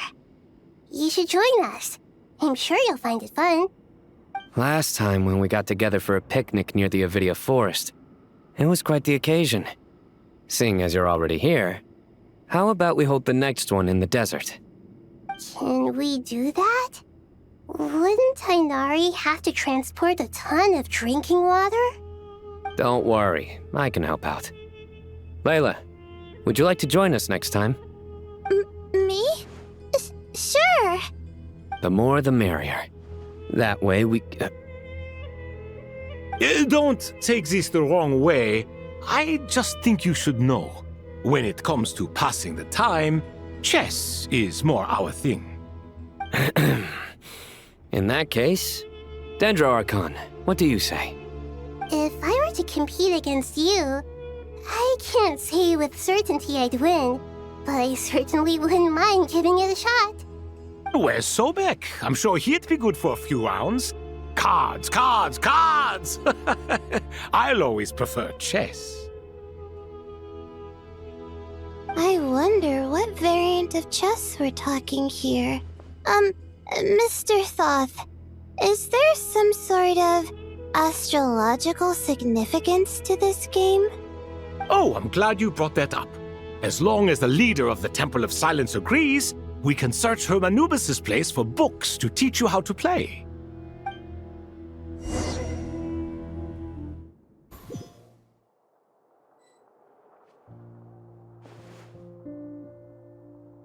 Such devastation visited on Sumeru City.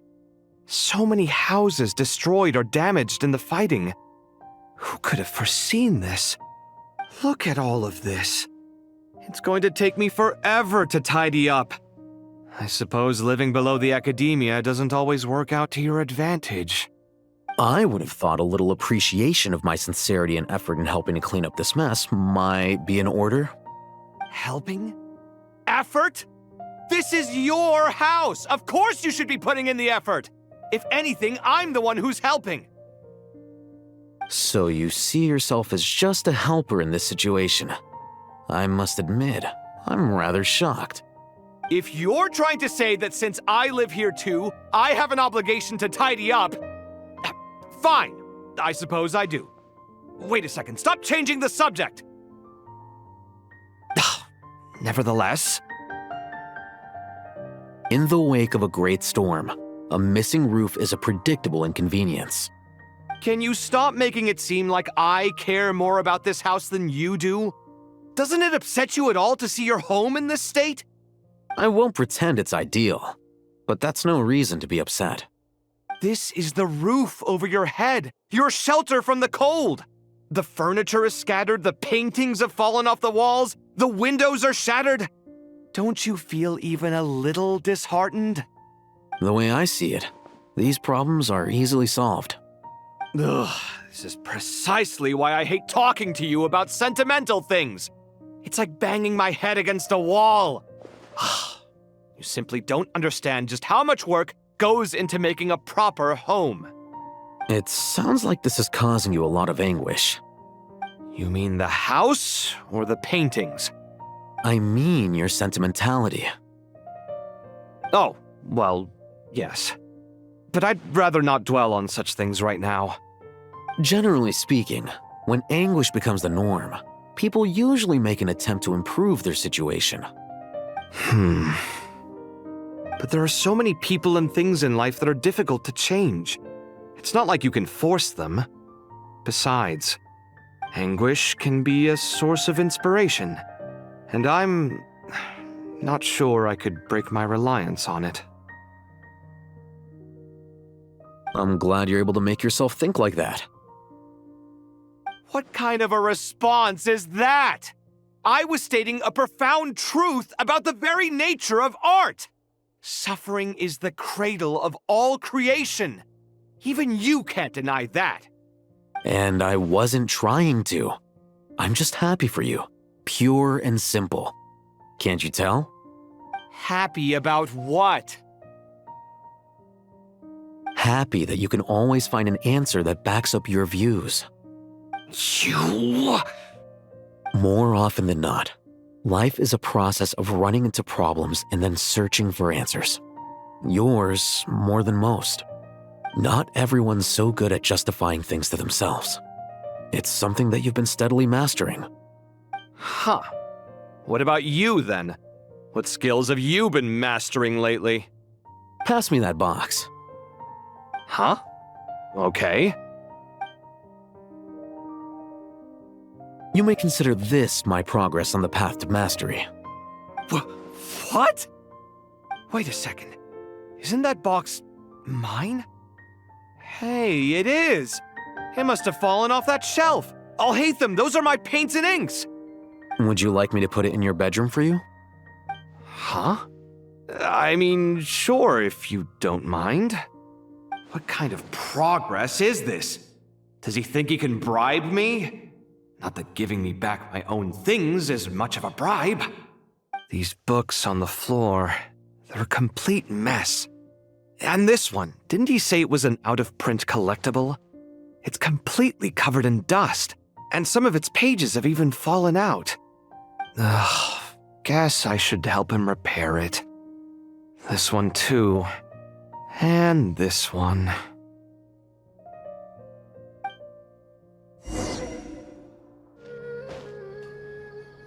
Local Sumter Beasts, imported goods, such a bright future ahead. I can picture the Mora just rolling in.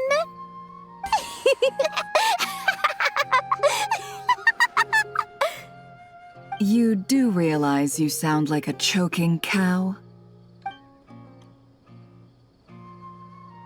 It's called being imposing. Can't you feel it? Are you not intimidated? Oh, I'm positively shaking in my sandals. What commands do you have for me, oh mighty Lord Sangamabe? You've got a lot of nerve, Nefer. You went and told Candace and the others everything, didn't you? Seriously, do you have any idea how differently they see me now? Surely that's a good thing. I presume they're more disposed to actually like you now, maybe even view you as a friend.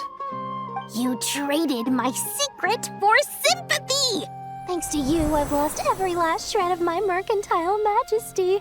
How am I supposed to make anyone think I'm a big, scary investor now? The dark days of Lord Sangamabe are behind you. Why not take this chance to make a few honest friends? Speaking of friends, since when did the notorious Lady Nefer gain such an admiration for holier-than-thou types? A moon chanter here? An angel there? Who'd have thought it? A coming together of fates, nothing more. No need to throw around accusations of admiration. Forget it. You're right about one thing at least. Making friends is never a bad thing for a merchant. So, I really took a loss this time.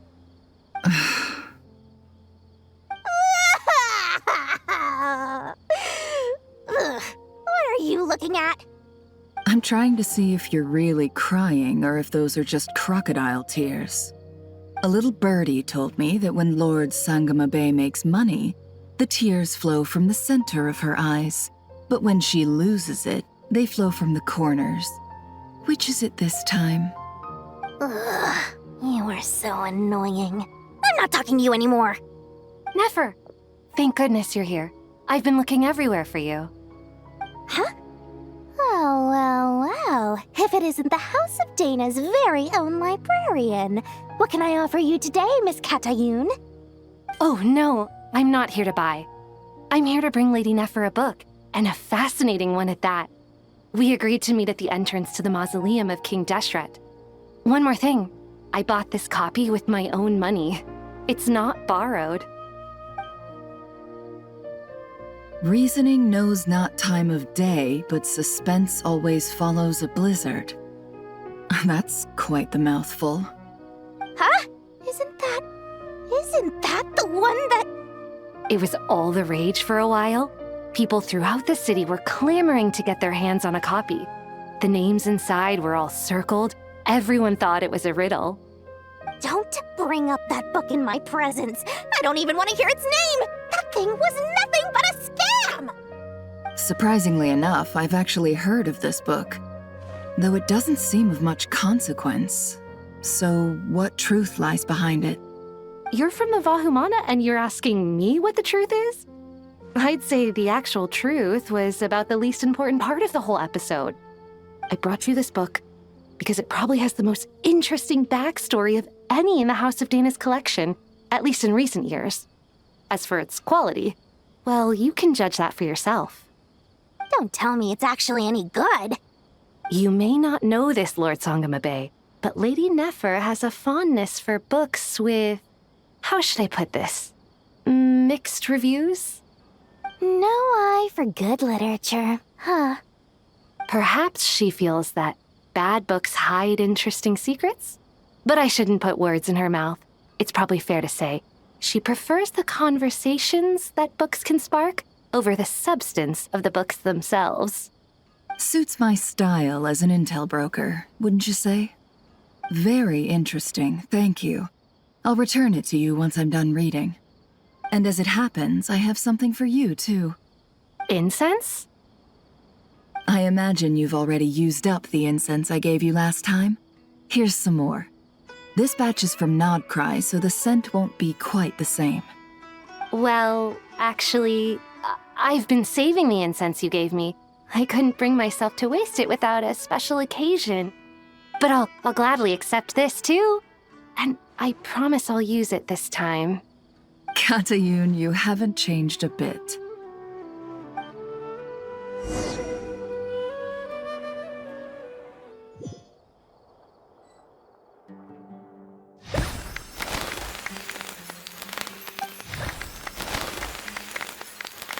Congratulations, Kale. Well done, Kale. After studying for so long, you've finally become a full-fledged ranger. Sure hasn't been easy for you, huh? This really is fantastic news. All grown up. No longer a trainee, but an official forest ranger. Oh, the next step is to secure tenure in the academia. Thanks, everyone. It's true. I'm an official forest ranger now. Master Tainari, thank you for your guidance and support. I wish Mr. Sino were here so I could thank him too. Sino had a matter to attend to at the Temple of Silence. I don't imagine he'll be back for some time. But don't worry, we can celebrate together once he's finished. I'm afraid the party will have to wait. Kale still has some matters to attend to first. Kale? Is everything all right? No, it's not what you think. There's nothing wrong with my health. I just have a few things I need to deal with. I've made plans with the Traveler and Paimon to visit Mondstadt. Master Tainari and Mr. Sino will be accompanying us too. Well, that's a relief. Let's get together when everyone's back. I'm sure you'll be doing even better by then. Of course. I have a feeling you're right.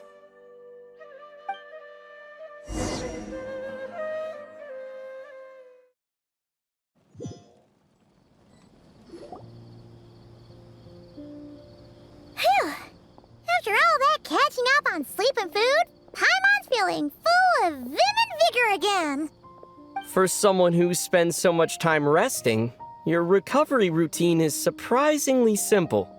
Hey! Paimon's been working her butt off too, you know.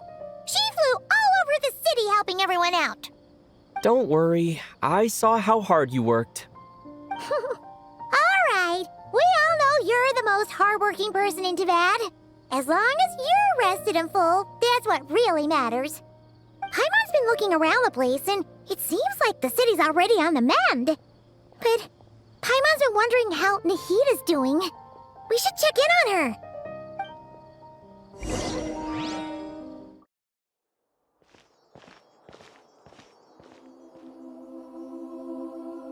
Hey, Nahida! And Hat Guy's here too! Traveler, Paimon! What's going on here? Nothing much. Nahida was just expressing concern for my physical and mental well-being. Oh, the Traveler told Paimon all about that. We've both been very worried about you. Are you feeling alright? You make it sound like I'm on the brink of some kind of breakdown. Truth is, I'm doing much better than you might imagine. If we can just get to the bottom of Dottoro's intentions, we can minimize his negative influence. That's the sort of thing I excel at. Just listen to that newfound optimism. It seems like having you enroll in the Vahumana was a truly inspired move. I can really see the positive influence. Observe, a classic Sumeru specialty. Chalking everything up to education and learning. To be honest, even I can sense the change in you. Everything Dottori said to you was a way to manipulate your mind. Fortunately, you're no longer under his sway. Can someone as old as me really continue to grow? If it helps, just think of yourself as a late bloomer. It's all a matter of phrasing, and it comes down to what standards you measure yourself by. For a puppet, developing at such an age is perfectly normal. But if you choose to call yourself a late bloomer, it sounds more like you consider yourself human. However you see yourself, well done. All right, I see what you mean. Anyway, what's your next step? What else can I do but complete my current courses? Everything else can wait. Anyway, that's enough chit-chat. There are still things in the city I need to help out with. I'll be heading there now.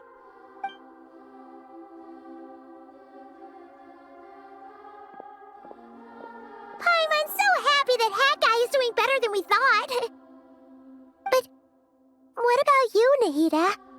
How are you holding up? The pyronosis burned down the corrupted Irminsul. The flames blazed for 7 days and 7 nights before they finally subsided. All that was left were the parts underground. Now, Aru shoulders the responsibilities that once belonged to Irminsul. The situation was contained before it got out of hand, so Tevat's most vital information has largely been preserved. Irminsul has a strong influence over you, doesn't it? How will you cope now that it's gone? There is no need to worry. Thanks to Nicole's extraordinary talents, my connection to Irminsul has been severed and transposed onto Aru. Angels can do things like that? They can. Such abilities are precisely what makes them so powerful. The goddess of flowers, Nabu Malikata, once claimed that she too could perform feats beyond the reach of mere mortals. In my eyes, much of what she went on to achieve reached such transcendent levels. Her and Nicole really are both fascinating and magnificent. So, does that mean your situation is stable now? Correct. Just imagine that Aru has become the new Irminsul, and the essence of my existence has been bound to it. The wisdom of Sumeru has ultimately converged into a single, unified entity. Should we ascribe this all to fate, or is it merely fortune? Whatever it is, the important thing is that you're okay, Nahida. Dendro Archon, Lesser Lord Kusanali. Oh, thank goodness you're here. Greetings, Traveler and Paimon. Sir Nevis, do you have something urgent to say? Yes, there's something I need to report. We've received a message from Snezhnaya.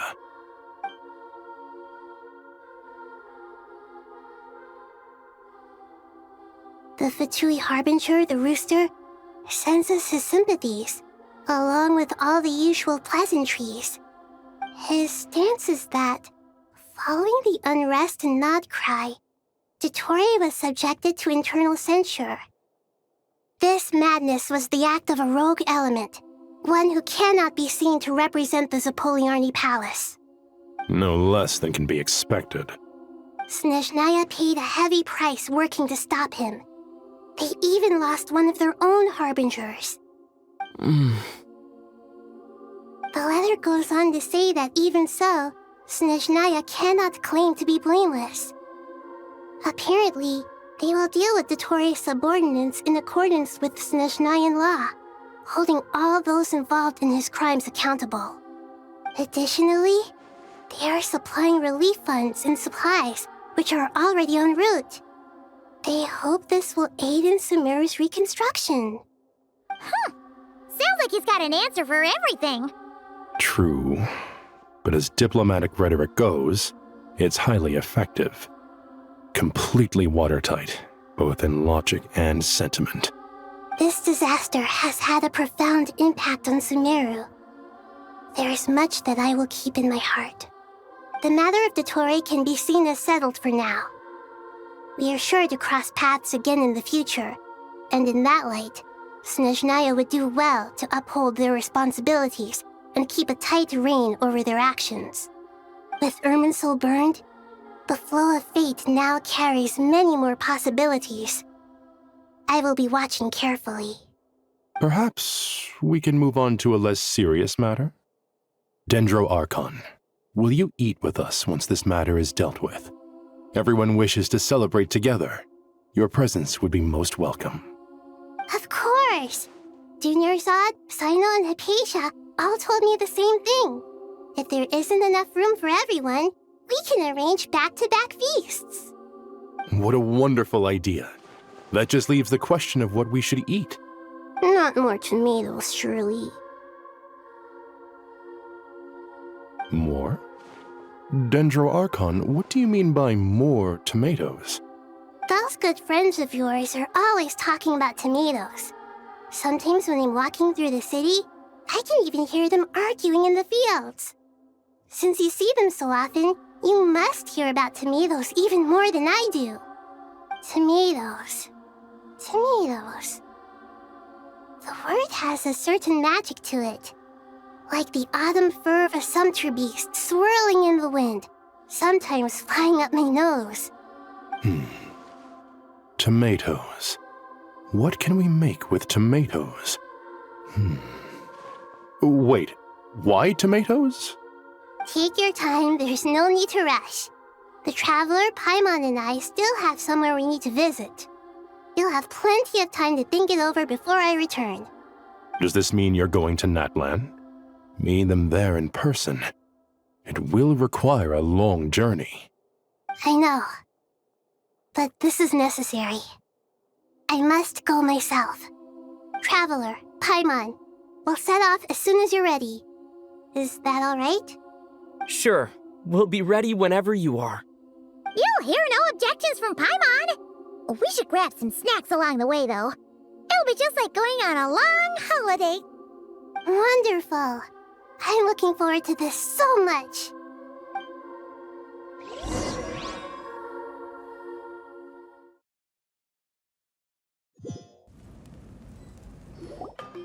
Natlan is such a lively place.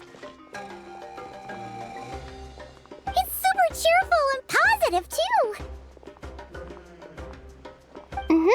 I can see that. There are people outside exercising at all hours. Such a healthy way of life. You came. Welcome, welcome. You must be hungry from your journey. Would you like something to eat? Oh, thanks, but no thanks. We've been eating the whole way here. We had a mushroom platter, Sab's meat stew, butter braised chicken, hot sour pudding.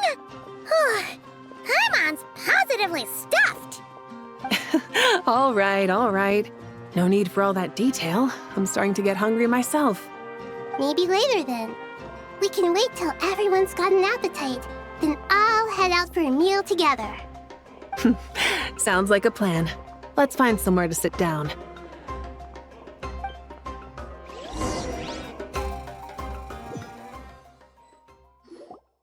I should tell you, I already have some sense of why you've come. Why's that, Malika? To say thank you. Your senses are spot on. But on top of that, we also feel guilty. Because the pyronosis has vanished? I sensed its loss. Despite scouring through the remnants of Irminsul, we couldn't find any sign of the pyronosis. Not even any trace of it burning to ash. That's certainly unusual. Still, the potential fallout from Irminsul's loss is significant, to say the least. Perhaps the pyronosis's disappearance is simply a knock-on effect of the impact it's had on a certain strand of fate. There's no need to feel guilty. We were clear that this time, there was to be no returning, only giving. Pure and simple.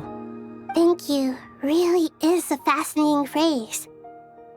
We use it to express gratitude for the smallest of things. Yet, when faced with a kindness too immense to describe, we use exactly the same words. It's not that we lack other means of expression. It's that when we truly need to express our feelings, the simplest and purest words are always the most powerful. You're right. In Natlan, we prefer simple expressions too.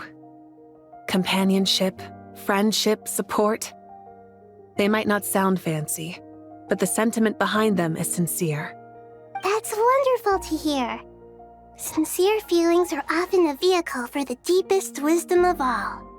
Irminsul's destruction doesn't seem to have done you much harm. I'm glad to see you're doing well. There's still a lot of work to do, but before we begin, we felt it was important to come here and speak with you. Partly to express our gratitude, but also because we felt that seeing you, in a sense, is like basking in warm sunlight. That's a nice way of putting it. I like that. To tell you the truth, though, I'm not a fan of somber meetings. So, since there's nothing more to say, why don't we go bask in some actual sunlight? The weather's beautiful today. What a great idea! Paimon's gonna lie back and soak up some rays!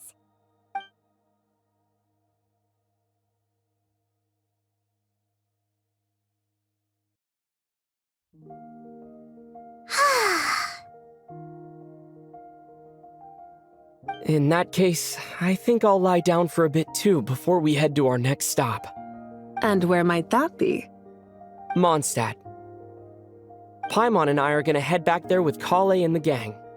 Long ago, I sensed that the god remains inside Kale had come from the goddess of flowers, but I kept it a secret. Those remains weren't hurting Kale, not as she is now. They simply exist. Besides, I could sense a deep yearning within her. A yearning for an ordinary life. A yearning to hold on to the hard-won happiness she now enjoys. With someone like her, I have a responsibility to keep her secret. She should be ready to face the truth by now. Whenever people meet, there is always the potential to create warmth and kindness. Every child grows up. But even as adults, they are still children in the eyes of certain people. Oh, just like how Paimon sometimes sees Nahida as a little kid. Is that so? Well, anyone who's friends with a kid is probably a kid themselves. Of course! And there's nothing wrong with that. When we get back, we'll actually be hanging out with another of our friends who happens to be a kid. Or more like looking after, in her case. Anyway, we'll always be there to watch out for our friends. Dear Sucrose, when you receive this letter, I'll probably be as busy as always. But busy with wonderful things. That's because I'm no longer a trainee. I'm now an official forest ranger. Impressive, right? Sino said that official rangers sound much tougher than trainees. Though he did say it was already pretty tough to start out with. You probably heard that something big happened in Sumeru recently. Don't worry, it's all been taken care of. We're heading to Mondstadt soon, so if you're free, maybe we could meet up? Plus, it's not just me. A few of us are going. Hey, do you still remember that time we all got together? You know, when we all went to the Windbloom Festival? It'll be just like that.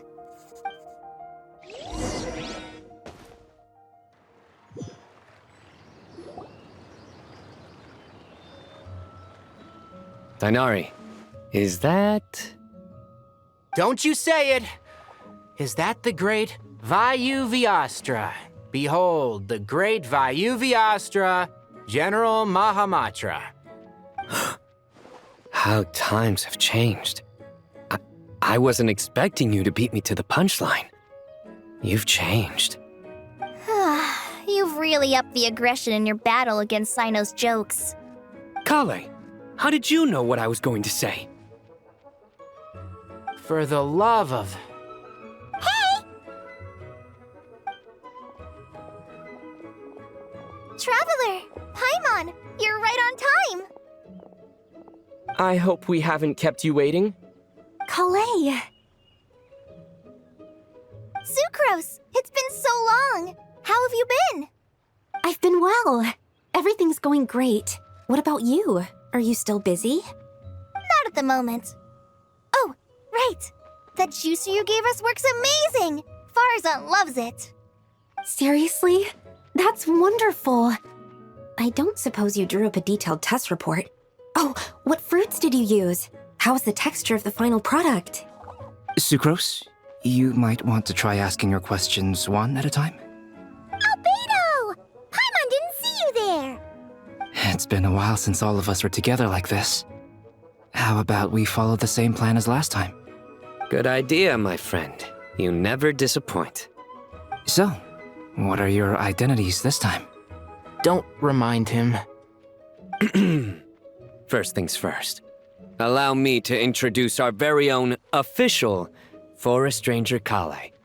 The rest of us are simply her humble travel companions. This sounds like one of those mushy stories that gets people hooked on some corny, heartwarming premise. Oh, is our story not heartwarming? If I recall correctly, there was even a scene like this in King of Invocations. Besides being heartwarming, our story's also about tough, impressive-sounding job titles. At least that's what I think.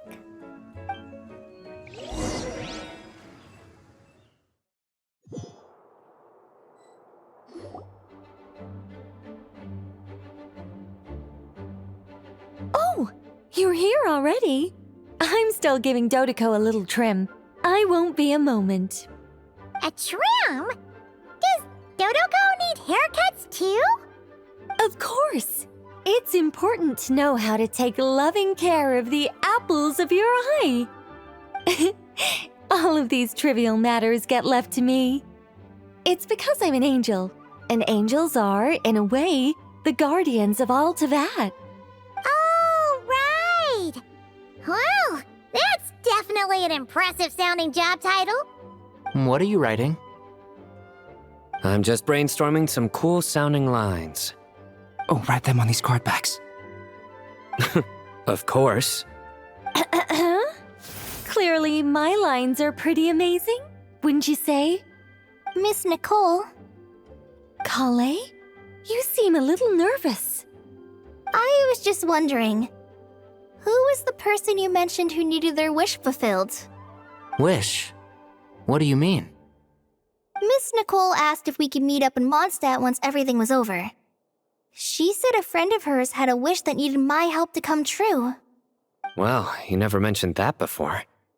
All we knew was that you'd arranged to meet in Mondstadt.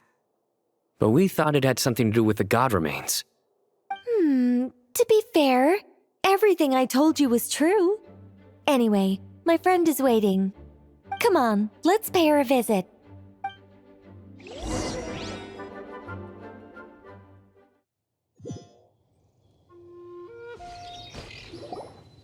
Huh? You're... Surprised? I bet you weren't expecting to meet a woman like me beneath this beautiful tree in a faraway land. An oasis will spring from the place where a djinn resides. That saying falls somewhat flat here in Mondstadt, given that everywhere is already so lush and green. Lilupar, what are you doing here? I made friends with Miss Nicole.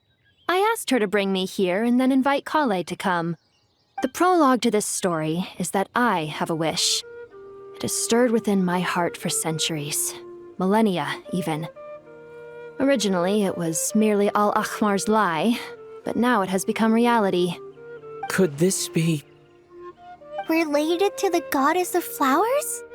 My dear young lady, my mistress left her final trace in this world upon you. I can't tell you how glad I am to see you here. And now I have seen you, and peered into your heart. You have experienced hardships and suffered setbacks. The torment an ordinary person might expect to face has befallen you threefold. This is the source of your resilience. But, beneath all this, I've witnessed the seeds of desire. You yearn to return to the simple life you once knew, do you not? I do. I want to throw away everything that isn't mine. But how do you decide what is yours? The scars that others carve into your flesh? The kindness and love they inscribe? Are these things not yours as well? They are. This is something I've talked about with Miss Nicole.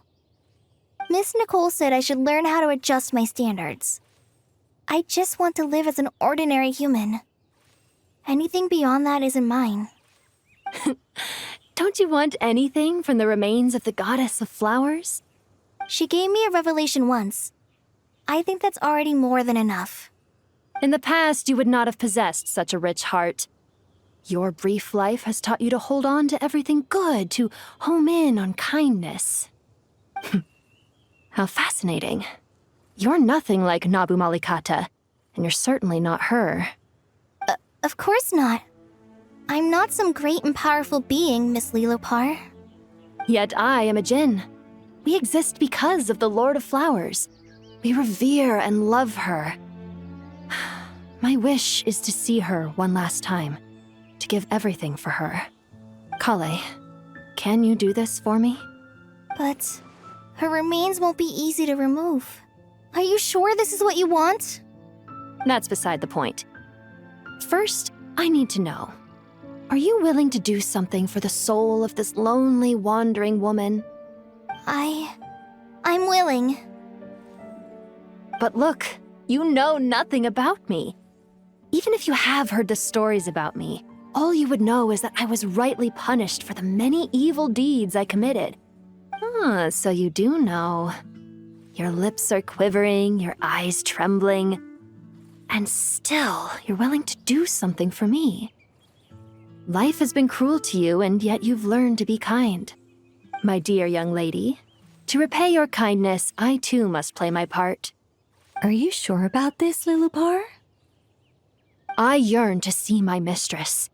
For this moment, the world can burn to ashes, the universe be engulfed in flame. I care about nothing else. And you, Kale, I can give you a gift. You'll become just another ordinary human. But Miss Lilopar, what will happen to you? My wish will be fulfilled, and I can die happy. Why would you wish for that? A long, unending life might seem desirable for one who has never possessed it, yet it brings torment to one who has. My remains are scattered across the yellow sands, but my soul can find no peace. Since you've promised to grant my wish, give me that release. Allow the dying to die, and let the dead rest in peace. You have my thanks. Kale, there's no pressure on you. What she said, it's all true. A wish is a genuine desire, after all. It's as if you want to use the last of your life to give me a better future. Nothing's so selfless. We'll be using our futures to fulfill each other's wishes. This is a noble act, a beautiful and secret transaction between two women. I understand. Miss Lilopar, I'm ready. Close your eyes, Kale. Then open your soul. From there, I will embrace my mistress. The downpour of flowers is your touch. Like returning to the very beginning. Like surrendering to your grace, my mistress. People say that devotion is beautiful, yet filled with pain. How foolish of them. For me, devotion is beautiful, pure and painless. Devotion is my love. Thank you.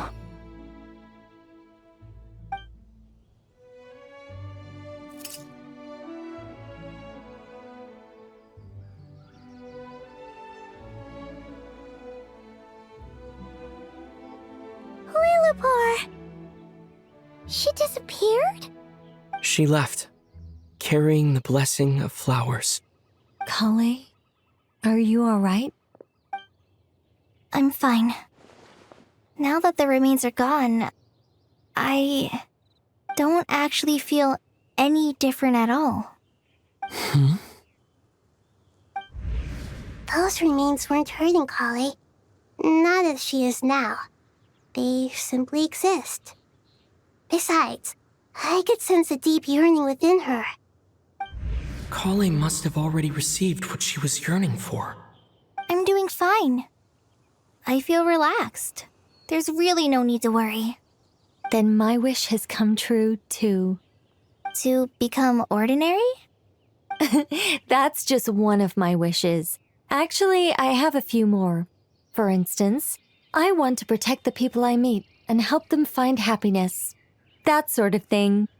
So between Miss Lilopar and me, You fulfilled 2 wishes already, and protected 2 people. Wonderful, isn't it? I feel so fantastically happy. I guess that settles things here. So what's next? What do you want to do when we get back to town? Clay, look who I've brought to see you. Hey, Kale! I heard you guys were holding some kind of secret event. How come you started without me? Huh? Oh no, it's nothing like that. We were just saying goodbye to an old friend. Really? Who? Me. The old me. So that's what this is all about. Did you come all the way to Mondstadt for that? Because we knew the old you so we could witness the change? Exactly. The old me is gone. I puffed her into the air, and she became a fluffy pink cloud, floating into the sky, before disappearing forever. Do you think, maybe up in the sky, she has friends waiting for her with test tubes, flasks, and bows? Oh, when you put it like that, it doesn't sound so bad after all. What do you think, Miss Nicole? I think maybe that's right. At least, if it were up to me, I'd consider that a happy ending. Dear Sucrose, even though my childhood ended long ago, these past few days have really felt like growing up again. I've become stronger, and I feel like I can finally accomplish things by myself. Surely someone as mysterious as you will find a friend like this fascinating? Always growing, always thriving like a plant. I came to say goodbye to my old self. I know that after this, she'll be gone. Thinking about it makes me feel a little lonely. I know the weakness that kept me company will one day leave me too. But somewhere in my heart, I feel a great sense of joy.